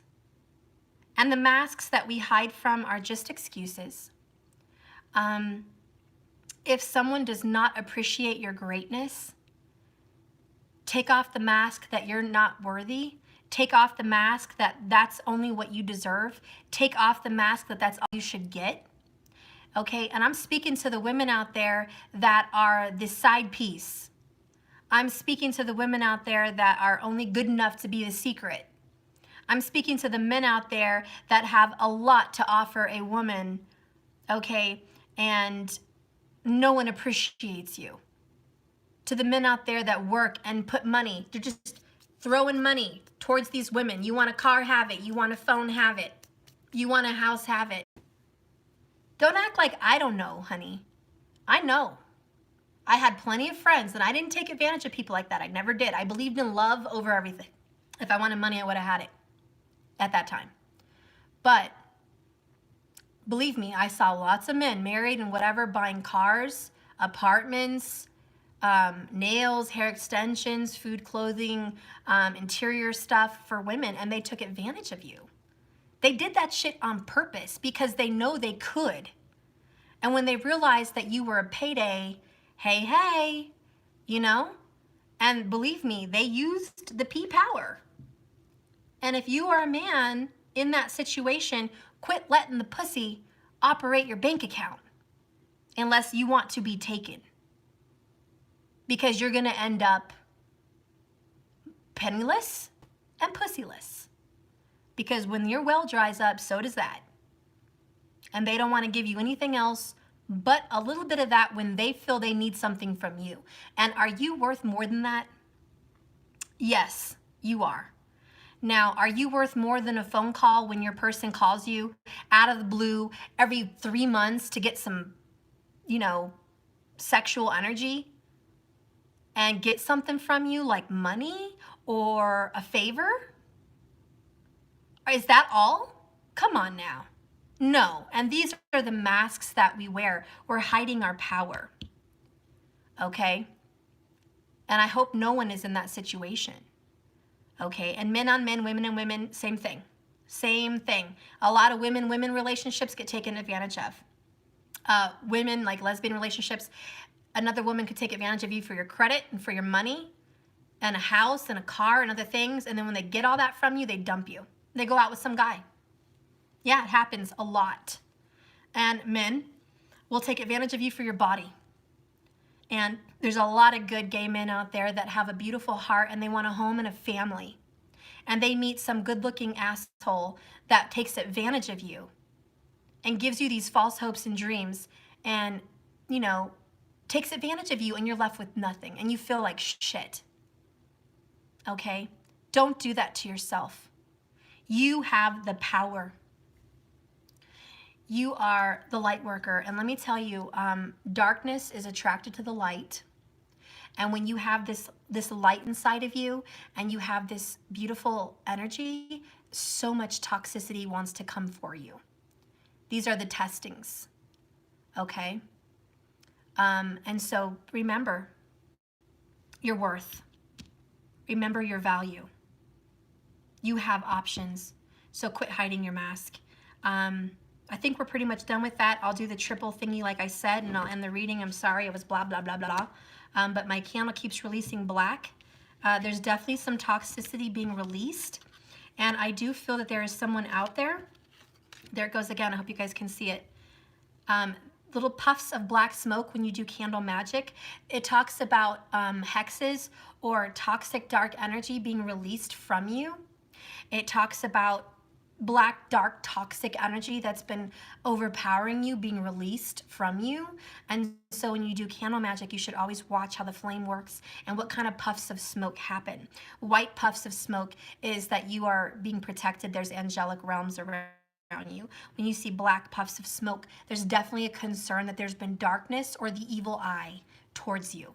Okay, and I never have black candles, but I just noticed I have some black coming around the side of my candle. It was on the left for me. Whenever you do candle magic, just real quick, I won't go on and on about it, but if you have black, see there's another black puff of smoke. When you have black on the left, it talks about your past. Your past. And so there is toxicity in my past. There is, I'm not gonna lie, I was in some dark shit and it's gone. It's being released. Okay? Probably because I was talking about my past. And when you learn from it and you grow from it and you allow change to happen naturally and you have your deep healing and you're no longer broken, you heal. Now, I had to go through counseling, therapy. I was literally codependent emotionally. I was never codependent financially, but I was hella codependent emotionally. And I was super clingy and jealous and insecure. And like I said, I had no reason to be. I was a damn goddess, okay? No reason to be jealous, none. I mean, I was the one that goes in the room and everyone's looking. I mean, and that's how I was.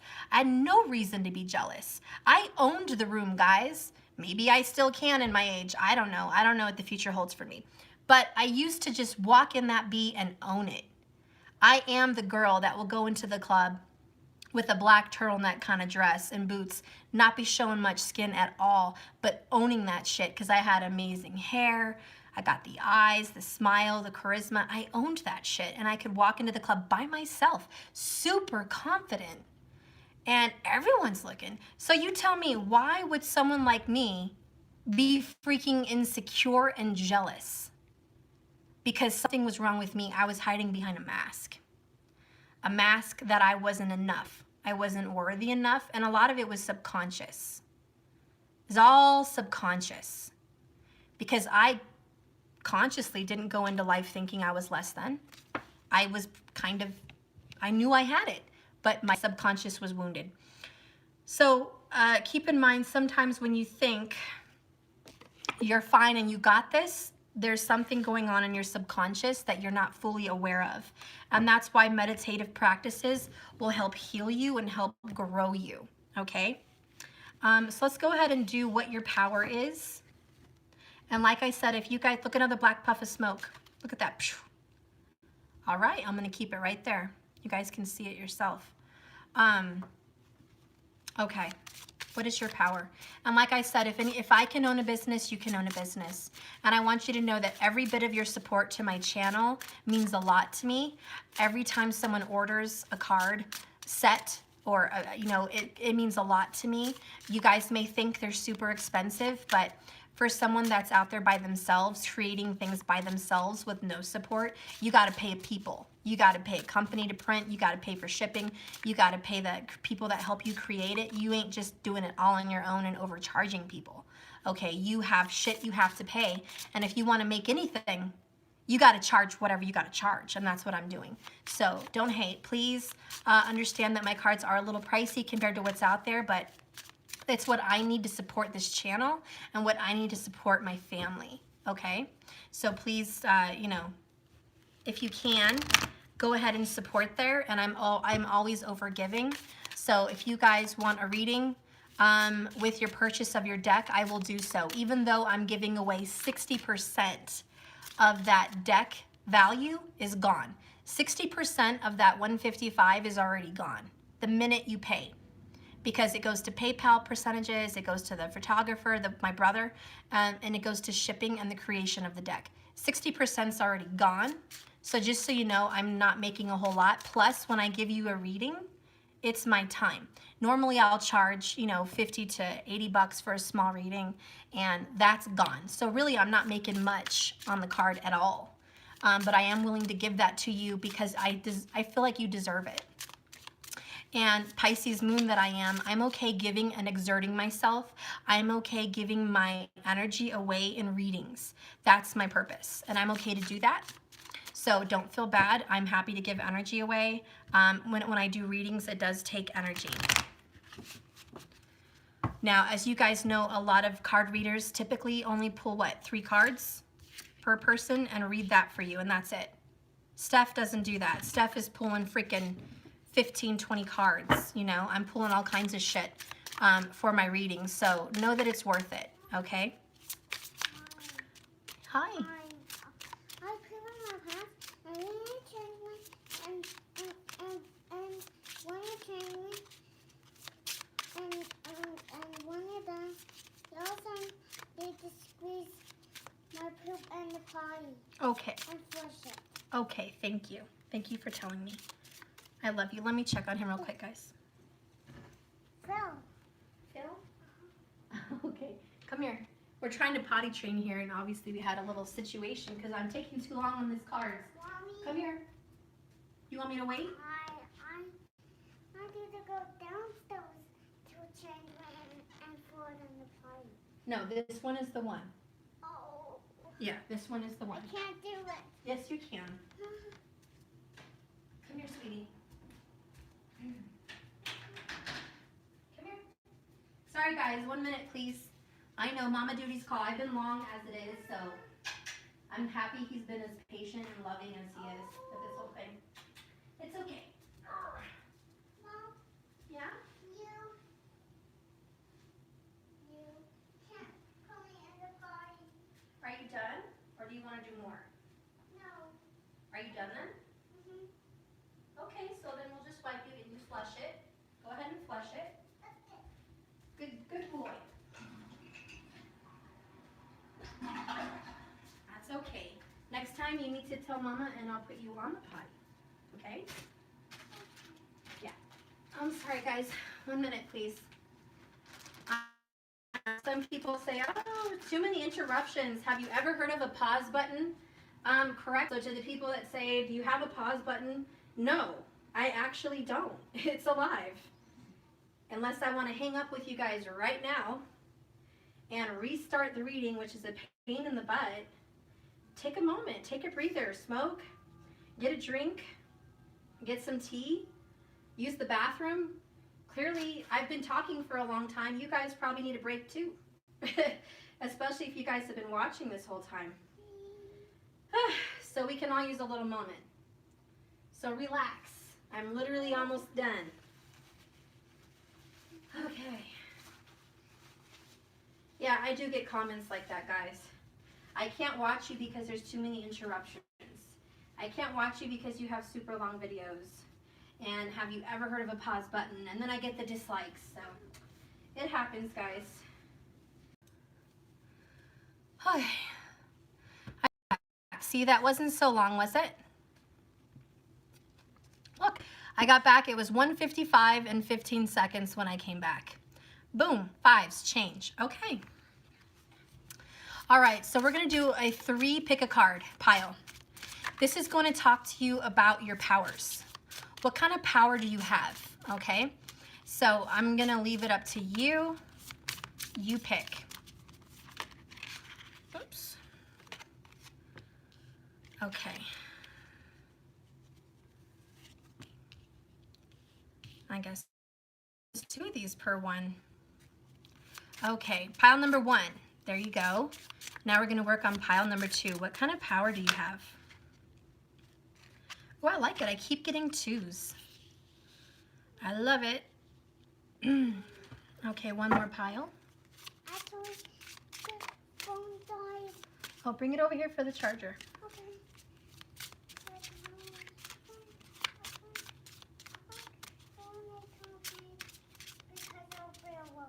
Well, then be in here. Okay. His phone died. 1 second, guys. Oh, geez. I know. Everyone's hating me now. Come on, Steph. Hi, hi, hi. I've been long, though. You got to give him credit. You little bugger. Where's my phone? Oh, come on. Okay. Where is it? Bring it. Plug it in over here.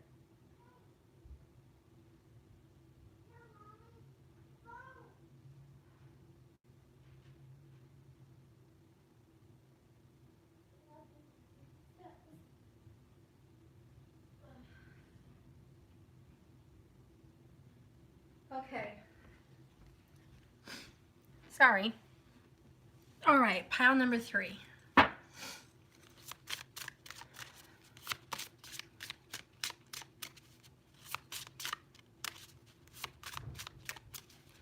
What's your power? What is your power? This will be saved in my The Talk series, okay? That's what it will be. What's your power? Pile number 3. Okay.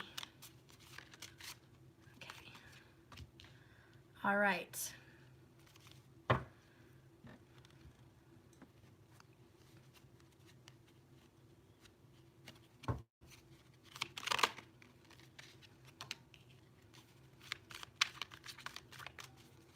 Pile number 2.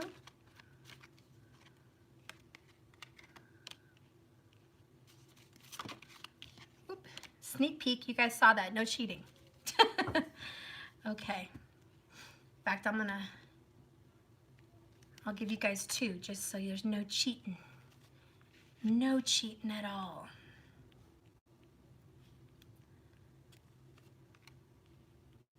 Okay. One more. Where is it? Where is the Akashic? Pile number 1, what's your power? Pile number 1, what's your power? Reveal to the universe, what is your power? Pile number 2, what's your power?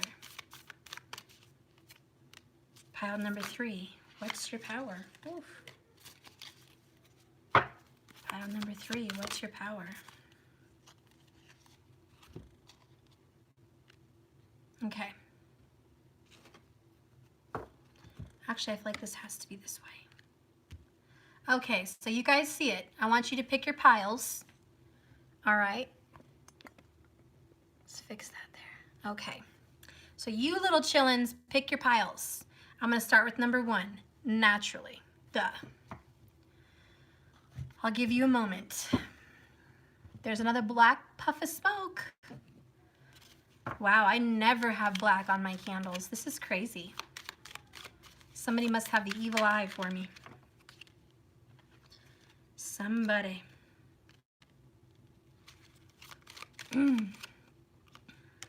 Okay. We're ready. Okay, so we're gonna just start with number 1. Are you guys ready? I put some gemstone cards up here as well, just to kind of help you pick versus the gemstones. This one is crystallite. This one is agate or agate, and this one is moonstone. Okay, just to give you guys a little bit more information in your picking. But remember, keep in mind, all 3 of these could resonate, and that's okay. All 3 can resonate. I'm going to pull one of my oracles also for each. I forgot that. So pile number 1, what is your power and what is your message? Pile number 1. Okay, pile number 2, what is your power and what is your message? Pile number 2, what is your power, what is your message? Okay. And pile number 3, what is your power and what is your message? Pile number 3, what is your power, what is your message?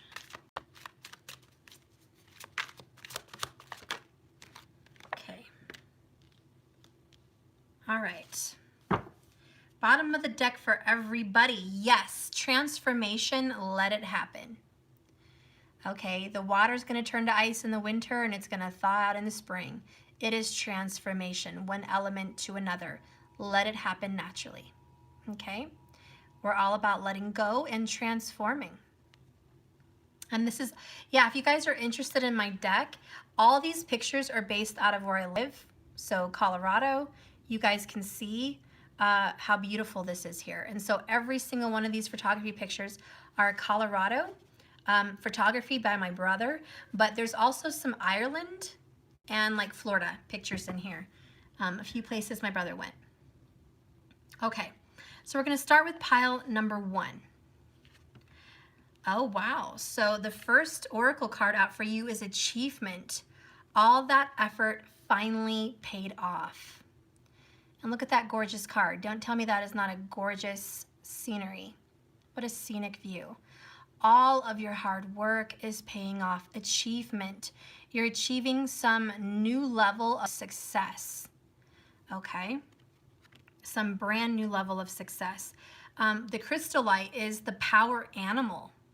My power animal supports, guides, and loves me throughout my life. Look, more black smoke. You might want to meditate and find out what is your power animal. What is your spirit animal?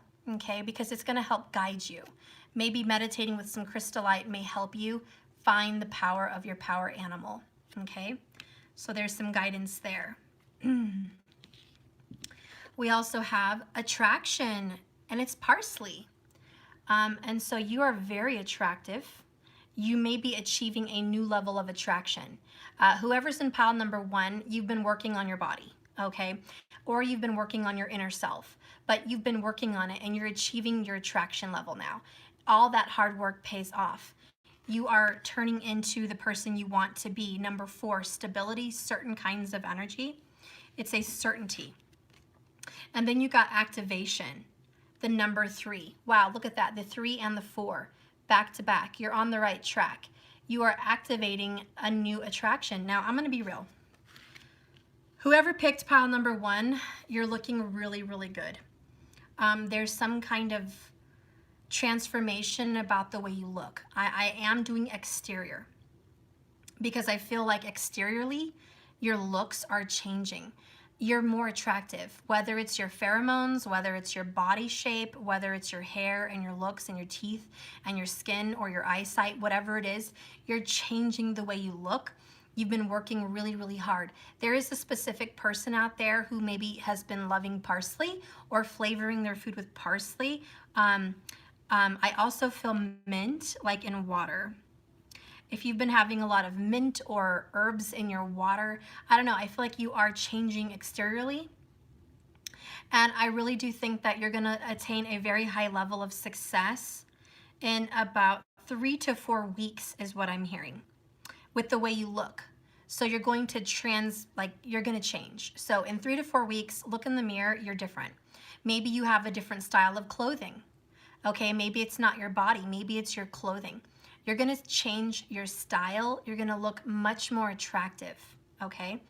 Maybe it's even your car, but it's exterior. It's not within. This is more of an exterior. Something about your environment is changing, and it's going to make you more attractive.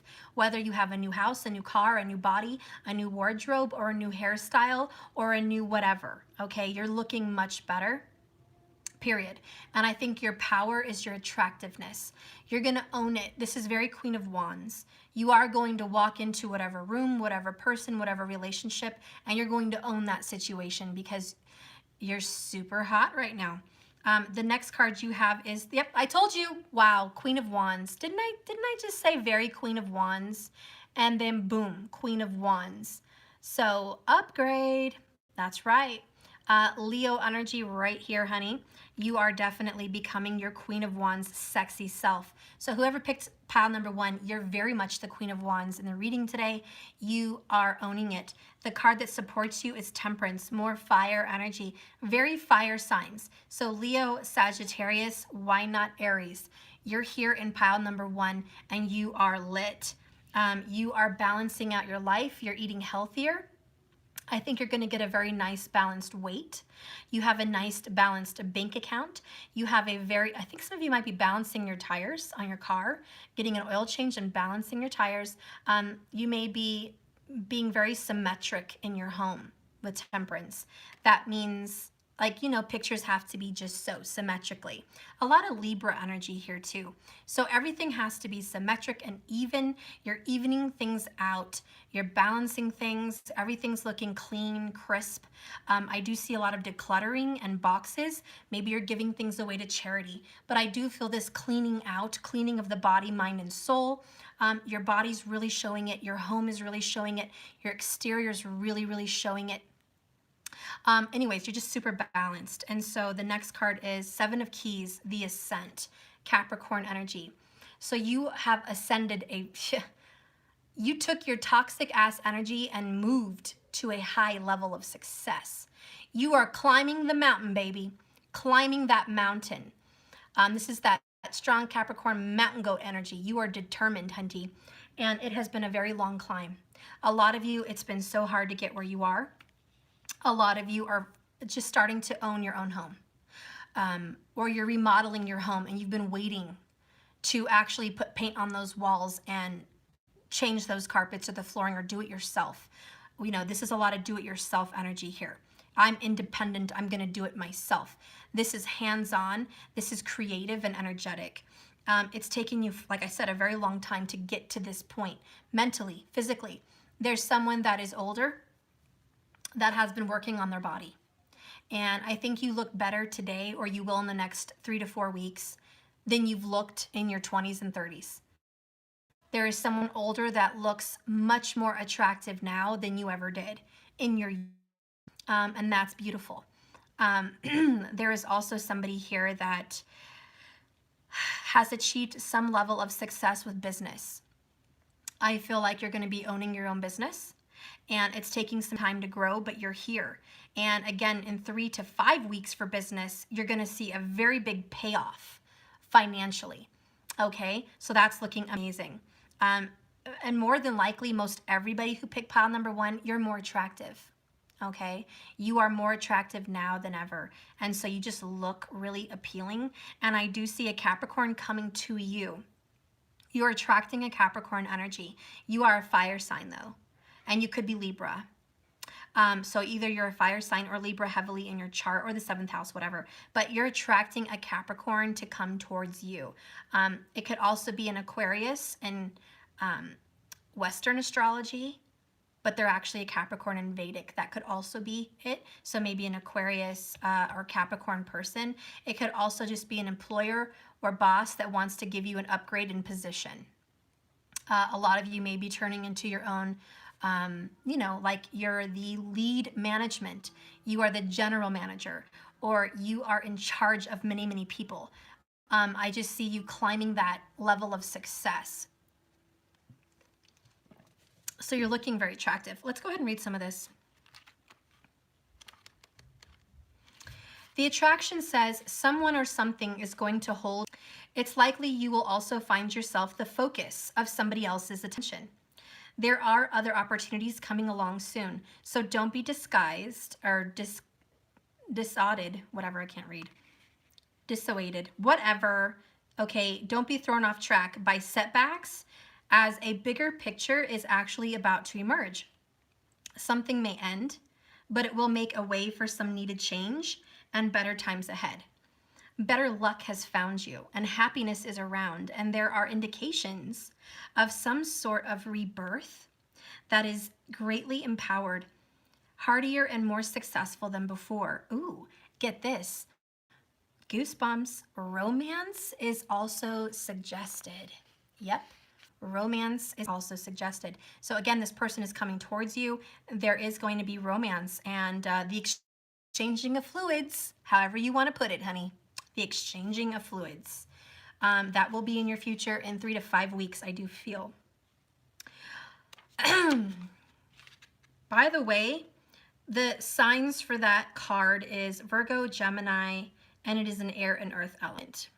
Okay? If you want to attract love to your life, there's a little spell, a little candle spell, so I'll read it to you because I like this stuff. This is like hoodoo magic. It's a parsley attraction spell.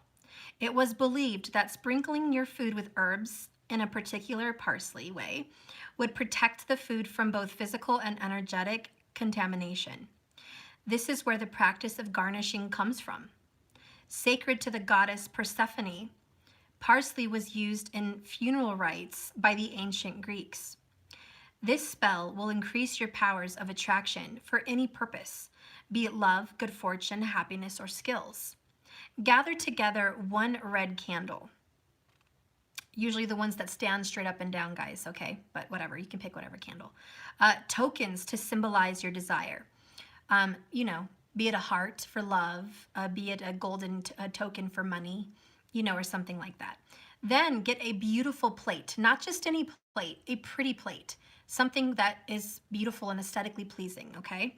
Then get one bunch of fresh parsley. It says just light the candle, but before you light the candle, rub the candle between your hands, rub it, give it your energy, get some lotion if you have some, just rub the lotion in your hands, let it feel your vibration. You know, the lotion has liquid in it, it will help vibrate the candle, and then rub it all around the candle, get that candle all mushy with your energy, okay? Then light the candle and arrange the tokens upon the beautiful plate. Okay, so your hearts, your rose petals, your money, your looks, whatever it is you want. Even if it's your hair, you want more beautiful hair, cut a little piece of your hair off and put that there. You know, whatever it is you want to beautify. And say, I empower with light, red from the flame, the energy needed to bring forth what I claim. One more time. I empower with light, red from the flame, the energy needed to bring forth what I claim. Decorate your plate and arrangement with parsley and say, bring to me now the things I desire. One more time. Bring to me now the things I desire. Then bury the parsley under a large, healthy tree once your candle has depleted completely down. Okay? So there's a little spell, a little trick for you to get more attraction, to get more whatever you want. That's very good. I would also say there's a seagull that you can carve into your candle, okay? And it looks like a scepter, like a trident, but it's really a magnetism seagull. It's a magic sign. And basically you kind of make a square shaped U, either way you want to attract it. And then you draw one line to the top of the square shaped little piers, from the top there all the way down like a staff. So that's what it looks like. It's like a seagull. And wherever those little 3 points are pointed, it will pull in the energy from where you want it to go. If you want to pull stuff to you, you would have it pointed towards you. So the seagull would be pointed down towards you because you're trying to attract things to you. If you want to attract people to you, if you want to have more people in your life or more of other people, you would have the seagull pointed out to where you're attracting others and other people and just more energy. Okay, so anyways, you could carve that in your candle, but I'm done. I'm sorry. Let's read number 3. Activation. Now is the time to begin something new. Put plans into action or put more energy into your project or your situation. You can do whatever it is you want. Not everyone around you may share the same enthusiasm for your concept, your idea, or your desire, or whatever path you're undertaking, but you shouldn't let them stop you. Physical action needs to be undertaken, as hesitation or failure to do so may mean a loss. So this means if you're in your Queen of Wands power, A, use fire to your benefit. Magic, you have that ability. 2, now is the time to call things in and take action. Wands are all about action. Fire is about action. Things are being mended. You are ascending to a higher level of success. So own it. Don't sit on your hands. Do something about this. Okay, and then I'll read the 7 of Keys. Upright, it says, a man stands on top of a mountain with a rope draped over his shoulder.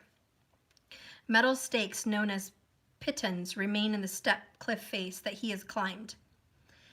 Evidence of the difficult path of his ascent, the rope and pitons may have been the physical keys necessary for his achievement, but so were his hard work and resolve. Sorry. This card shows that with great effort and determination, you can apply yourself to your goals and assured success. Though there may be some risks involved, you can reach the top. There could be a promotion in your job or an advance to a much higher position or the owning of your own business. Understand, however, this isn't just a stroke of luck. It's not an external influence. It is your own hard work and application that has brought you this achievement and level of success. You did it. You did it. So keep your efforts strong. Instead of being passed by, you will climb to new heights. It's your time, baby. If this is your number 1, a lot of Aries energy, Saggy, and Leo, it's time, baby. I do feel Libra here also, but it's time to achieve more. Everything you've worked so hard for is paying off. I want to give you a message of confirmation. Whatever it is you've been goal seeking, it's yours. It's coming. It's here. It takes a little bit of effort and hard work, but you're not afraid of hard work. A lot of you guys aren't afraid to get your hands dirty. I see painting, renovating of a home, building. There's some kind of creation with your hands. There's some kind of creation with art. There's something to beautify your life, and it takes your effort. It's your individual passion and love and desire. If it's your body and all of that, you're working out really hard, and you're achieving this big level of success. So you're doing very good, and it pays off. And that's all I have to say about number 1. Let me close my door. Sorry, this is such a long reading. It's what happens when you're passionate about what you do. I don't just shit out readings. I give life messages. Okay. If you're picking pile number 2, we're going to start with this. Agate, a healthy body. Every little cell in my body is happy and healthy. Look how beautiful that agate is. I love agate. It's so beautiful. It's solar plexus energy. And there's more black smoke coming out. That is so weird. Okay. The next card is Reflection, and it is the Lemon Balm, number 33. You might be seeing 33, a lot of synchronistic numbers. Lemon may be something you're attracted to, or the color yellow, which automatically is a Sagittarius color for me. Yellow is Saggy, it's very Jupiterian, and Jupiter rules Sagittarius. Jupiter also rules Pisces in Vedic, so you could be Pisces or Saggy, or have a very big influence there. You could also be Capricorn or Aries in tropical Vedic Western, okay? But I feel that you are changing and growing. You may be strangely attracted to the lemon scent. Maybe lemon bubble bath, lemon soap, maybe a lemon plug-in, a lemon wax melt, maybe little lemons you want to decorate in your home. There's some kind of fresh lemon scent. Hell, even if it's lemon pine sol. I don't know, but you're definitely feeling this rejuvenation kind of energy here. And you're reflecting on yourself. You're looking at your life and you're cleansing it. So this is a healthy reflection. The next one is Soothe, Slippery Elm, the number 35. You might be really into chamomile tea or just tea in general. I feel a lot of you may be purchasing loose leaf tea or getting some kind of a loose leaf tea setup of some kind. You're trying to experiment with teas. You're trying to soothe your soul. You're finding some relaxation so you can reflect. This is very, oh my God, I got goosebumps. Jupiter is really affecting you heavily. Jupiter is in the sign of Sagittarius right now in the 9th house. Well, it's just in the sign of Sagittarius. Wherever your house is with Saggy, doesn't really matter. Anyways, it's really afflicting you.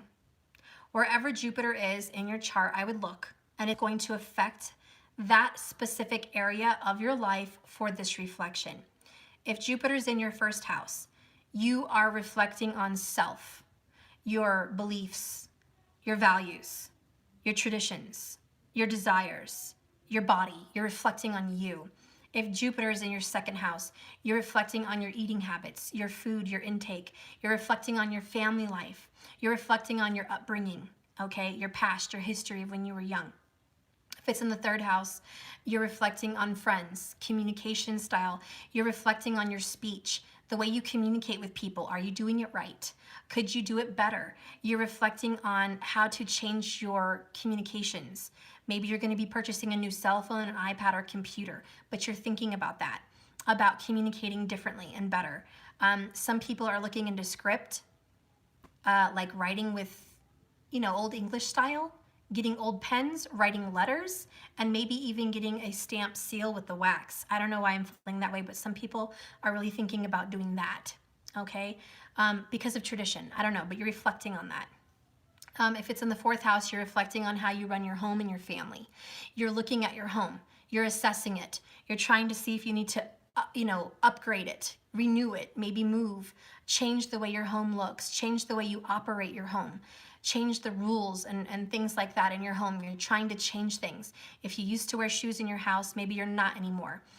If you used to have, smoking in your house, maybe you're not anymore. You're trying to make your home more healthy. I'm also feeling that people with Jupiter in the fourth house are buying more plants. They're trying to purify their air in their home, okay? If it's in your fifth house, you're reflecting on your childhood education, your college, your high school, your elementary. You're looking at what you've learned. You may be relearning things, okay? You're relearning some kind of education. Maybe you're restudying math, I don't know, writing, whatever. You're looking back at education. Education is a part of you right now. You're getting into it. Maybe you're thinking of homeschooling your children.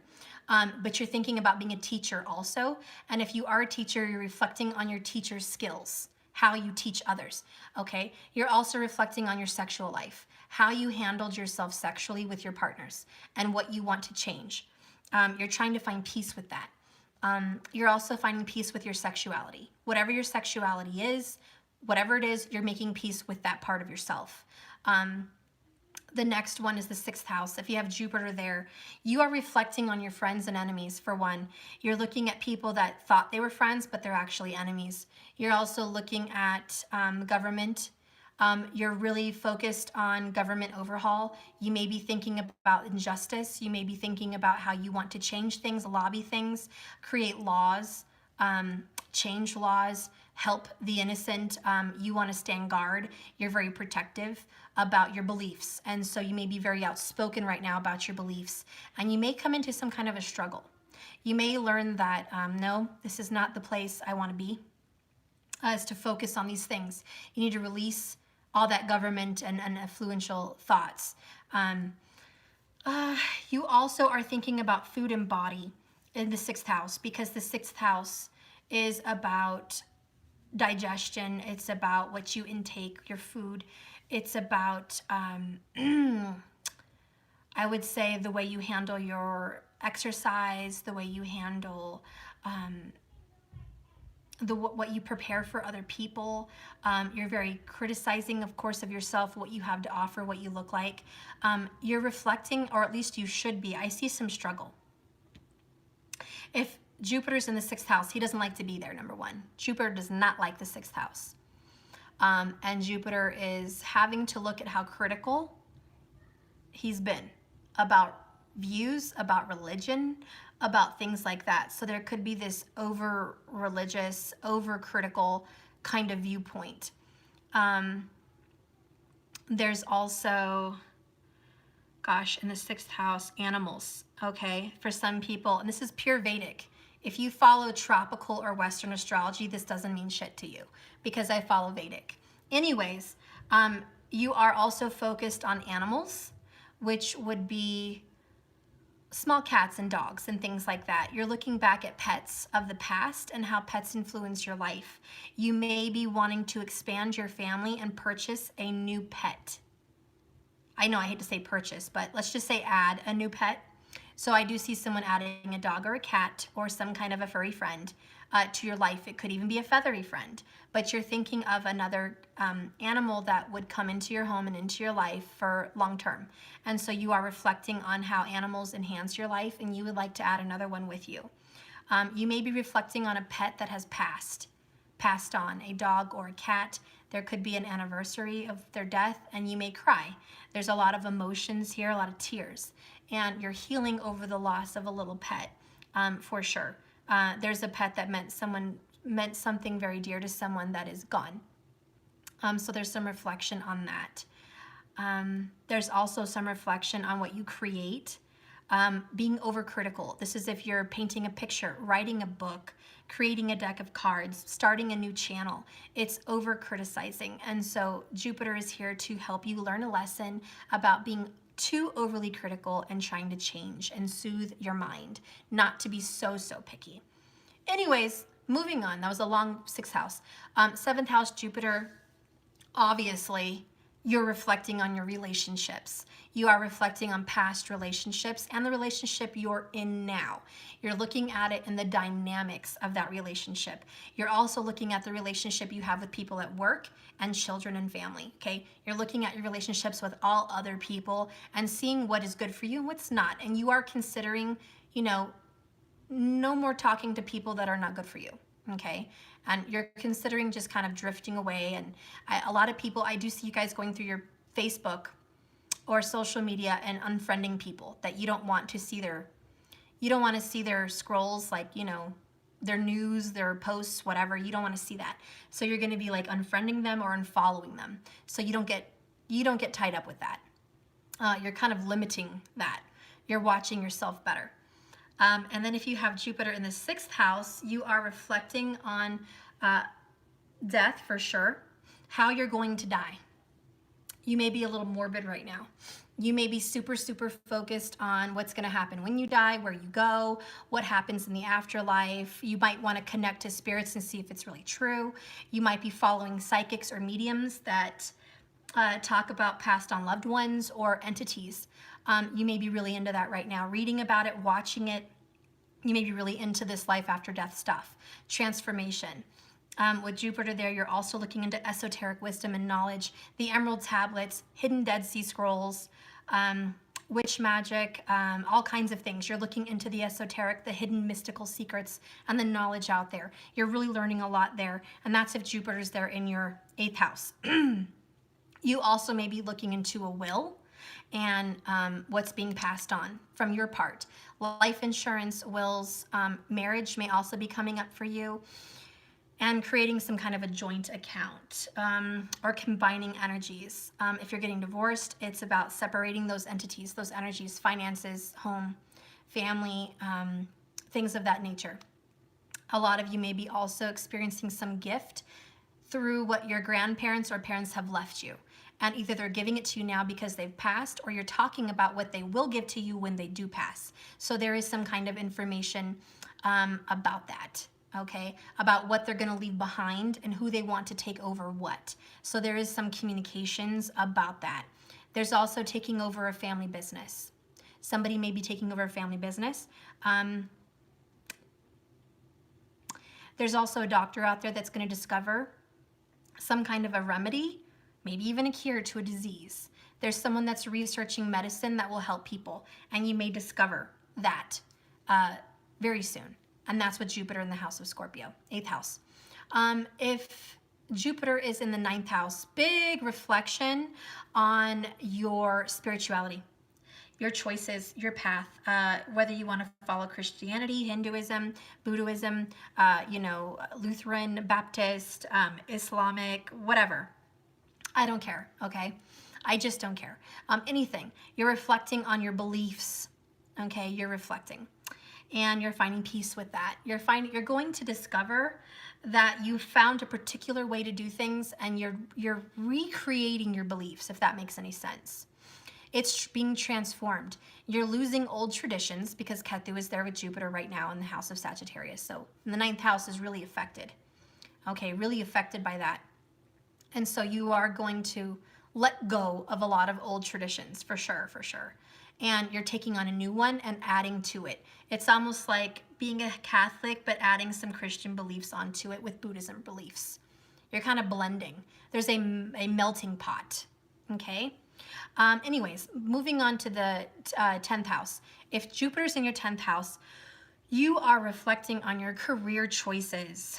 This is going to be whether you want to own your own business, start your own business, you want to work for somebody else, you want to invest in somebody else's business, whether you want to change your career altogether, but you are heavily learning and reflecting on your choice of work, your choice of business, and your life purpose. There's also a lot of people that are discovering their life purpose it's been knocking on your door. Like, you might have been caught busy working your whole life, and now you're being called to be humanitarian. You're being called to go take care of the environment and tend to the world and being very altruistic. So you might be changing your career altogether. It can also be something like, somebody's a doctor and they become a lawyer. Like, they follow their purpose all of a sudden, out of nowhere. It just happens. I've met a lot of people that do that. They go to school for a period of time and do something, and then they change their mind and do something else.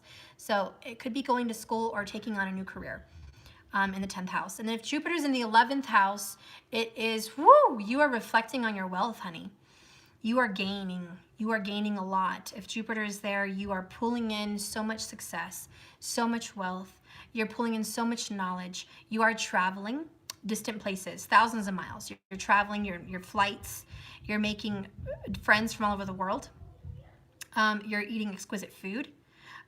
You love dancing. You're meeting new friends.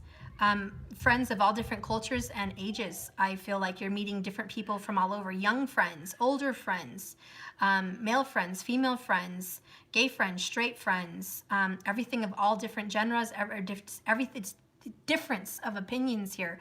It's a melting pot. So with Jupiter there in the 11th house, you're just really expanding your friendships, and you're expanding your mind with what's out there for you. And so you're learning and growing a lot. I also feel like you could also be mending relationships with older siblings if you have a hard time with them. And lastly, if you have Jupiter in your 12th house, you are learning to let shit go. There's something that meant a lot to you. Maybe it was a relationship, maybe it was a job, maybe it was an idea. It meant everything to you. It held so much weight in your life. And it was the 10 of Wands. It was a burden. And this is going to make you let that go. And you're trying to soothe your soul by the release. Jupiter's like, we're going to gain something far greater than what you're letting go of. Let this go so I can bring you something better. And there is some fear because you don't know if this is going to be good or bad. There is some fear. But Jupiter's just like, we're going to learn this lesson. Okay, we're going to learn this lesson, and I'm going to give you a gift. And you're going to like it. So can you trust me? You're going to be asked to take a leap of faith. Now, when you have Jupiter in all the houses, like I just discussed, those are the houses. Okay? I want you to also look at the sign that is in that house. Whether you have Scorpio in the 12th house, Aries in the 12th house, whatever. That also affects your lesson. I can't go too much into that right now. That would take twice as long. But know that Jupiter in all those houses has that effect, what I just mentioned. And whatever sign is into play will have a more impact, especially the nakshatras, if you know those. So look into those energies as well. But basically, if you are picking pile number 2, you are reflecting on all of these things right now, Wherever Jupiter is, you're reflecting. I have very strong Pisces, Saggy energy here. Anyways, let's move on.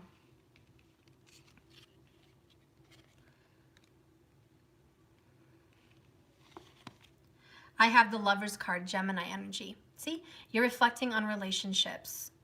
If you picked pile number 2, mostly what you're concerned about is relationships. It is your true love. It is your soulmate. You could be reflecting on third-party situations. You could be reflecting on the choices you've made to be with the lovers you're with now. You're looking at your choice because the lovers is a choice. You chose to love someone and you may or may not have to let them go. The next card is the Ace of Pentacles in reverse. Damn it. A loss. I'm sorry, whoever picked number 2, you will be experiencing a loss of a relationship and you're going to be reflecting on that loss. Okay, you are. This is something you have to let go of and you have to make peace with. The slippery elm. The next oracle I have here is refreshing. A breath of fresh air. Refreshing. Believe it or not, and it may not feel like it, but letting this relationship go will be a breath of fresh air. Refreshing. Okay, even if you are single, honey, you may have to let go of a relationship that you've held in your heart. Either you're physically in a relationship or you've been hanging on to one in your heart. And right now it's about letting it go. Letting it be in the universe and knowing that that won't happen the way you thought. I also see on a non-relationship level in pile number 2, a beautiful relationship with yourself.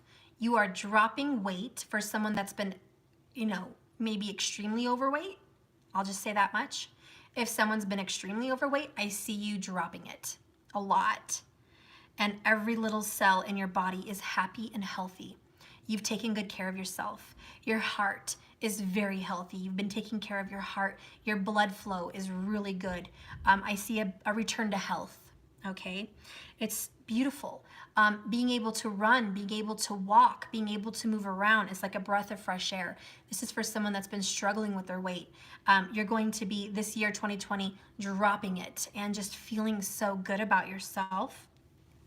For other people, it's not physical body weight. It's just the weight of a relationship that was like the 10 of Wands that you were carrying with you through years. Maybe it was your first love, okay? Maybe it was the father of your kids or the mother of your kids. Maybe it was that one, that got away. But you were carrying this burden with you through life. And now you're releasing it and you're finding peace. And it feels good to just let them go energetically. Okay, and the next card we have for pile number 2 is On Track. It is the Ace of Scrolls.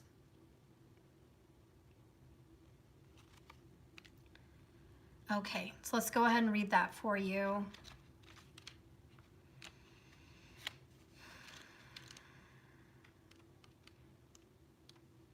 And it says, a man on a train station looks over his shoulder and at the sign, he points to other tracks. There's a sign that points to other tracks. He lifts his foot to step onto the train. Through travel or a move can be indicated through this card. So you might be moving to a new location, literally moving, or traveling somewhere. You have been ambivalent about taking a certain track in your life with regards to a relationship or a project or a career directive or even a location. But now it's time to decide. Not sure as you'd like to be, the engine is smoking and there is a direction that compels you. So get on board. Okay. I kind of felt this was reversed also, so I'm going to read reversal for those that this could be reversed where you're not feeling like you are on track. Okay. Your ambivalence is waiting for the perfect time. Okay, wait, let me start over. Your ambivalence and waiting for the perfect time may have sabotaged things. This card reversed shows that you're having trouble taking action in a certain direction because of confusion, indecision, or inertia. It's up to you to bring this phase to a close. It will take greater effort or will to focus, but you can renew your purpose again. Don't worry that your life's journey will be delayed forever. With your determination, you can make the decision to get back on track again. And my right ear is ringing. Okay. It says, take a deep breath and say, I'm back on track. I feel the clarity of this decision, and I let this energy fill me. As the state of readiness moves through me, this one simple action is going to realign me with my purpose. So if you have been struggling with this, and mostly it's letting go of a relationship, hoping that person waits for the right time, you may have felt like that person procrastinated and the time has passed you. You guys missed your boat. You missed your train.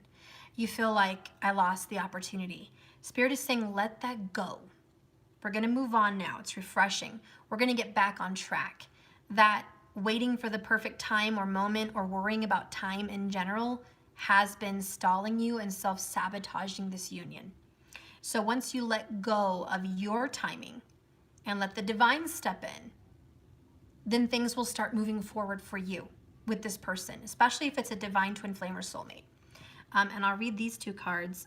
Reflection is number 33 and Soothe is 35. You might be seeing a lot of 30s, or every 30 minutes, like something, I don't know, happens. Maybe it rings, I don't know. Okay, so let's see number 33.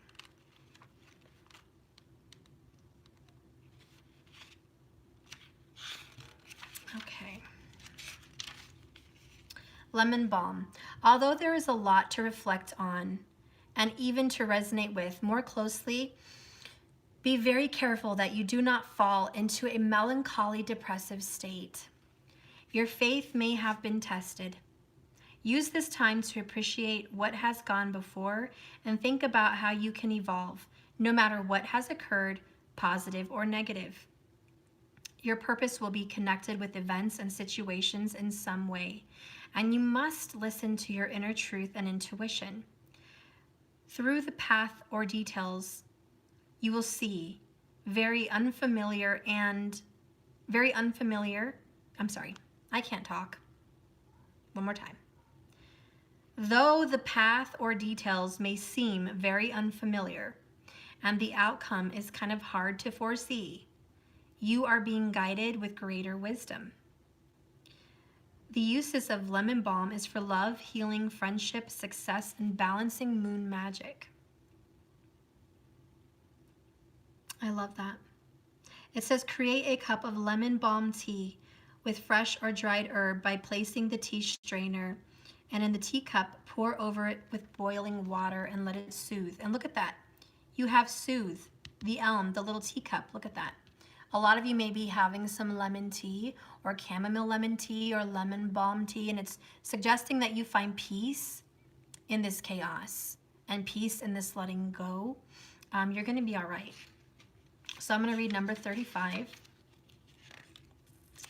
which is soothe. A change of fortune and situation looks set to occur, and they have been very major. Although it may appear challenging, it will be very positive in the end.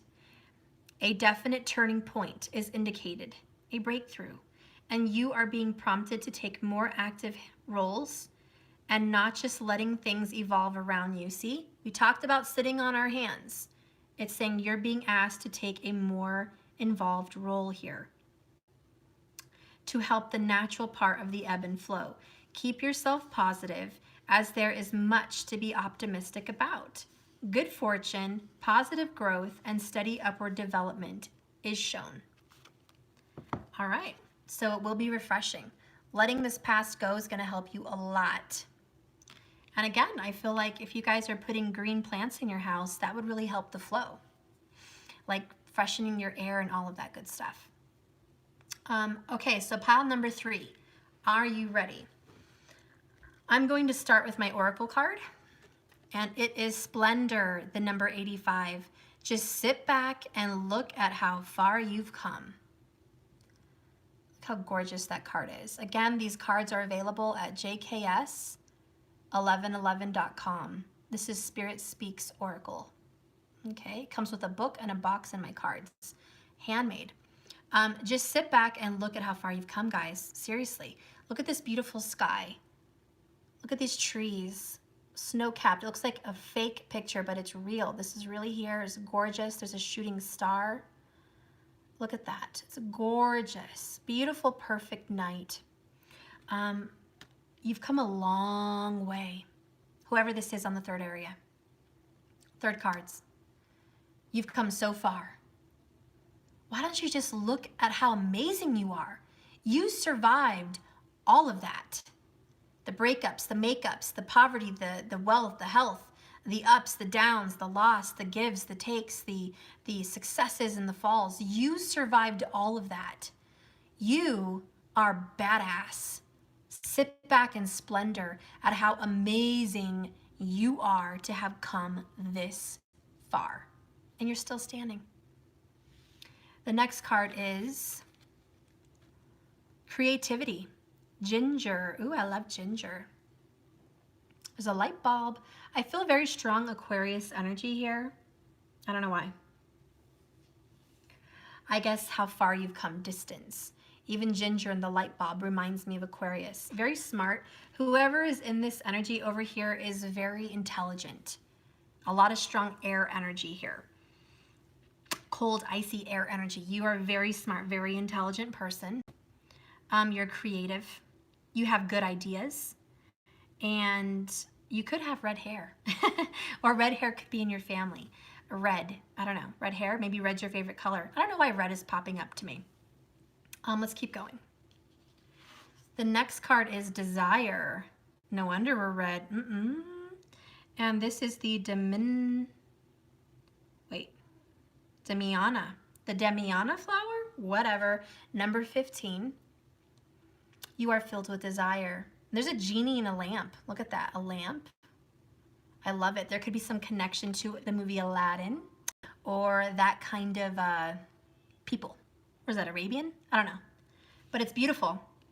Beautiful people, very sexual, a lot of colors, a lot of reds. Okay, there's just so many bright colors in that culture. Gosh, pinks, reds, yellows, oranges, gold. Like there's just so much rich color here. So I feel like you have a very rich background.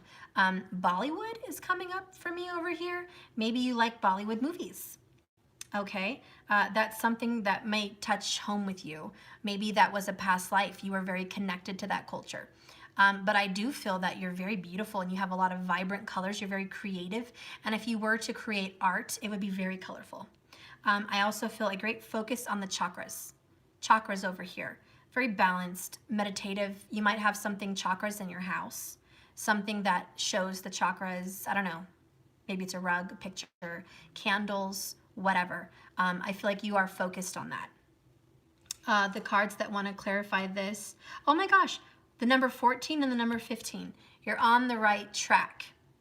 That's one right after the other, 14 to the 15. You're moving forward. Fives are also going to be very prominent for you. Okay, you're going to see a lot of fives. That's going to mean something for you. Things are changing. The first card that comes up is the Seven of Cups. Options, choices, splendor. You're having a gift. There's something coming to you. It is a present. It is a gift. You might be buying a present or gift for yourself, or whatever your creative desires are. It's going to bring you a lot of fortune. I'm also seeing the butterflies stand out to me for transformation. You might be decorating with butterflies, or butterflies may be a very strong point in your life, maybe in your home. I don't know, but butterflies, it's the transformation. You are changing. Everything's changed you. The next card is the Chariot. Cancerian energy. So this is Scorpio. This is Cancerian. You're moving forward in life. Everything's changing. You were stagnant for a long time. You were stuck. You felt like things were not moving forward for you. All of a sudden, you're like this, shove right over the cliff. I'm imagining somebody on a plane with their little backpack for their parachute, ready to jump off the plane. And you won't go. Like, scared. in the moment, in shock, you're not going to jump out of that. I'm sweating right now. Like, no, you're not going to jump out of that plane. But you have to. And so somebody here is going to violently push you forward. I don't know if this is the universe or this is a Cancerian friend. There's a watery friend, most likely Cancerian, July birthday, tropical Cancerian, that is going to help you move through this thing. It's almost like you have an idea and you've never jumped on it, and your friend publishes your book without your permission. Or your friend blows you out the water and says, yeah, so-and-so is going to do this, this, and that. And you're like, what? Why did you share that with everybody? I wasn't even for sure. I'm not certain. I wasn't ready. And your friend's like, yes, you are. Yes, you are. Just jump. Just jump. Just do it. You have some encouragement. The universe is encouraging you, or a friend is encouraging you to do something, and you just got to jump. Okay? So you're being pushed. It's happening. The next card is Moonstone Cycles. I am in the divine flow of my soul rhythms of life cycles. Extremely creative. Wow. I love the Moonstone. The person that I am thinking about is very artistic. Very. I mean, you can sing, you can, well, maybe you think you can sing. Well, you have a good taste in music. If you can either sing, and if you can't sing, you have an excellent taste in music. If you can't paint, you have an excellent taste in paintings and art. Okay? You can create things with your hands. This is magician energy, Virgo, Gemini. I do feel like even Leo here. Okay, obviously. Even Aries. But all the air signs are here, especially Aquarius. But my point is, you can create. And something is changing. Your creative desires are here. Someone's pushing you to put yourself out there. Go, do it. Put yourself out there. Put that book out there. Put those cards out there. Get your channel going. Start that business. Stop being a sissy. Do it. Move. Go. And you're moving. You're going forward. You are being creative and you desire to move forward, and you will. And the moon is the cycles that are changing you. This new moon in Aquarius is changing you. You are bringing in the power, the ideas, the light bulb, and the thoughts. Light bulb, whatever idea it is, you're going to jump on it, okay? The next one is Two of Keys, the Treasure. Upright. So there is going to be some wealth involved. You're about to expect some kind of gift, some kind of financial reward. Let's read this. It says, a man looks dejectedly at a smashed treasure chest in a room that has obviously been robbed and plundered. Yikes. Behind him is a stream of light that shines from the window on the lid of the unbroken chest, and that rests on a small table, the only piece of furniture in the room that hasn't been untouched. This card represents a great loss or disappointment in your life right now. It could be the loss of a job, a relationship, or even an opportunity. But remember that phase is temporary. It might take some time and effort to rally your forces to recover, but there is a great treasure with you that is always available. The little chest represents that part of you that is filled with light even after this dark reveal. It isn't vulnerable, and it can never be lost or damaged. And when you focus on what's wrong or what's lacking, it perpetuates your sense of emptiness and victimization. So don't let yourself get lost in your loss. Open the lid to your light and let it illuminate your way. There are other opportunities and greater wealth waiting for you to discover. So I don't know what inventor mentioned this, but it was said, you have to have a lot of failures to have a success. I'm grateful for all my failures. I don't know if it was Tesla, Einstein, whoever, but they talked about having to fail so many times before they actually had the elusive success. And this person over here, very strong Cancer energy and Aquarius energy, I'm just saying. You have had a lot of fails. And I want you to know that a great success is on the way. So put down your failures. They failed.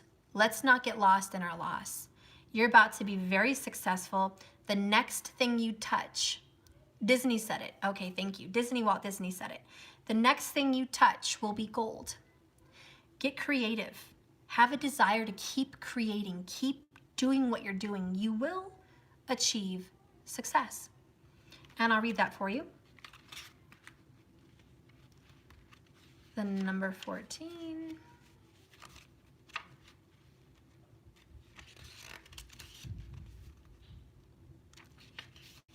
Follow your instincts. There is a strong potential in something for you now. It is associated with thinking about connecting to the moment. Inspirations and ideas and confirmations should be coming through. And this is also a start of something new that will have a lasting positive effect. A breakthrough is also indicated. So whatever you do, keep the momentum to restart it with any project or work or personal challenge you are currently undertaking. It is also a great time to find yourself into some kind of creative art, whether you're doing it yourself or being an appreciator or supporter. I love it. And number 15.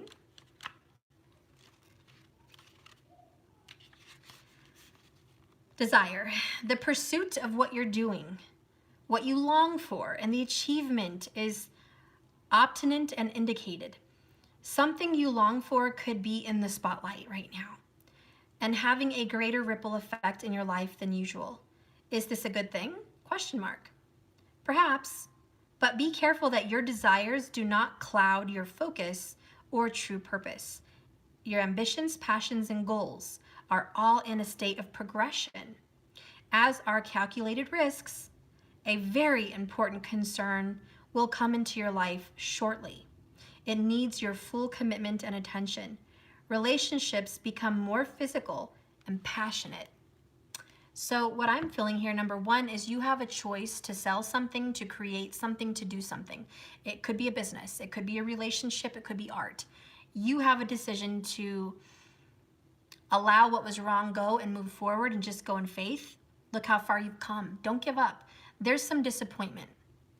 It's like somebody wrote a book and they don't like it. They don't want to publish it. They feel like it's a failure. Or somebody made a beautiful piece of art and they don't want to show anybody because they're not that proud of it. Look how far you've come. Do you know Attn was a young girl? She did art, huge paintings, and she would paint something completely done. And then she would look at it and say, nope, it's not the one. And she would completely repaint over that paint and make a different picture. And then she would change it again and again until she found the right coloring, the right purpose, and the picture came out perfect. I feel like you've done or created something and it doesn't feel like a win for you. And I feel like you're ready to give up. Like you've come such a long way and you've been creative and you're getting burnt out and you have a desire to do this, but what now? Don't give up because you are in the flow. It says, I am in the divine flow of my soul rhythms and life cycles. The moon energy is here. It's a cycle. You went through a period of time where you were going derailed on whatever you were doing. Now you're going to get back on track. Something good is coming in. Don't focus on your loss. Don't focus on what looks wrong in your art. Don't focus on what you wrote that doesn't make sense. Don't focus on the relationship that kind of sucked till now. Maybe it totally sucked till now. Don't. You gave it your all and it was what you had to do. This is going to change. There's a breakthrough. Keep going. I guess the message for the pile number 3 is keep going. This too shall pass. Keep the momentum. Look how far you've come. Don't give up now. You've done so much good work. You've come so far. You've learned so much. You've grown so much. It is not all for naught. It is not to be thrown to the wayside. There is still something inside of you that will never be damaged. If this is your love life, there's a still small part of love between you guys that no matter how damaged your relationship has been, there's still something golden and light inside of it. It can be fixed. It doesn't matter what kind of a life you've lived. Maybe you've had a shitty life. And don't give up now. Look how far you've come. There's more to be had. That cycle of your life is over. That painful past is over. Painful relationship over. You're transforming this into something new. If you've been doing something with your career or focus and it's been painful and shitty, it's over. Cycle's done. Something's gonna give, and it's not you. You deserve something great, and there is a beautiful transformation waiting for you. And so keep going. You've come so far. You're gonna have a choice being offered to you coming very soon between now and July. Between now and July, whatever happens, whatever choice you're being given, go with it. There's some kind of an offer. It's a big offer. It's not something you won't really notice. This is like, do you want a relationship with me? Big offer. Do you want to take this job and move to a new state? Big offer. Do you want to move to this new house in this new location? Big offer. Do you want to come into business with me? Big offer. I want you to think about it. See how it helps you be more creative. See if it allows you to be creative. See if it gives you growth or stagnancy. Whatever it is, you're being offered something very, very big, and your hard work also pays off. Okay? So don't give up now. Keep going. Endurance. You're very creative, you're beautiful, and you have the desire to achieve something beautiful. So as long as you have that fire inside of you to keep painting, even after your painting looks like crap and you paint again and again over it, you're going to get the right painting for you. Don't give up. You've come too far. Keep going. If this is about a relationship, keep the faith in your relationship. Keep the faith. It will be transformed. Keep the faith. This cycle will pass. It's just been a down cycle, but it's going to turn around. It was for lessons and growth. That's all it was for.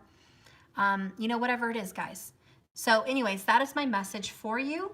I'll give one lasting message from the universe at the end, and we are done. A very long reading.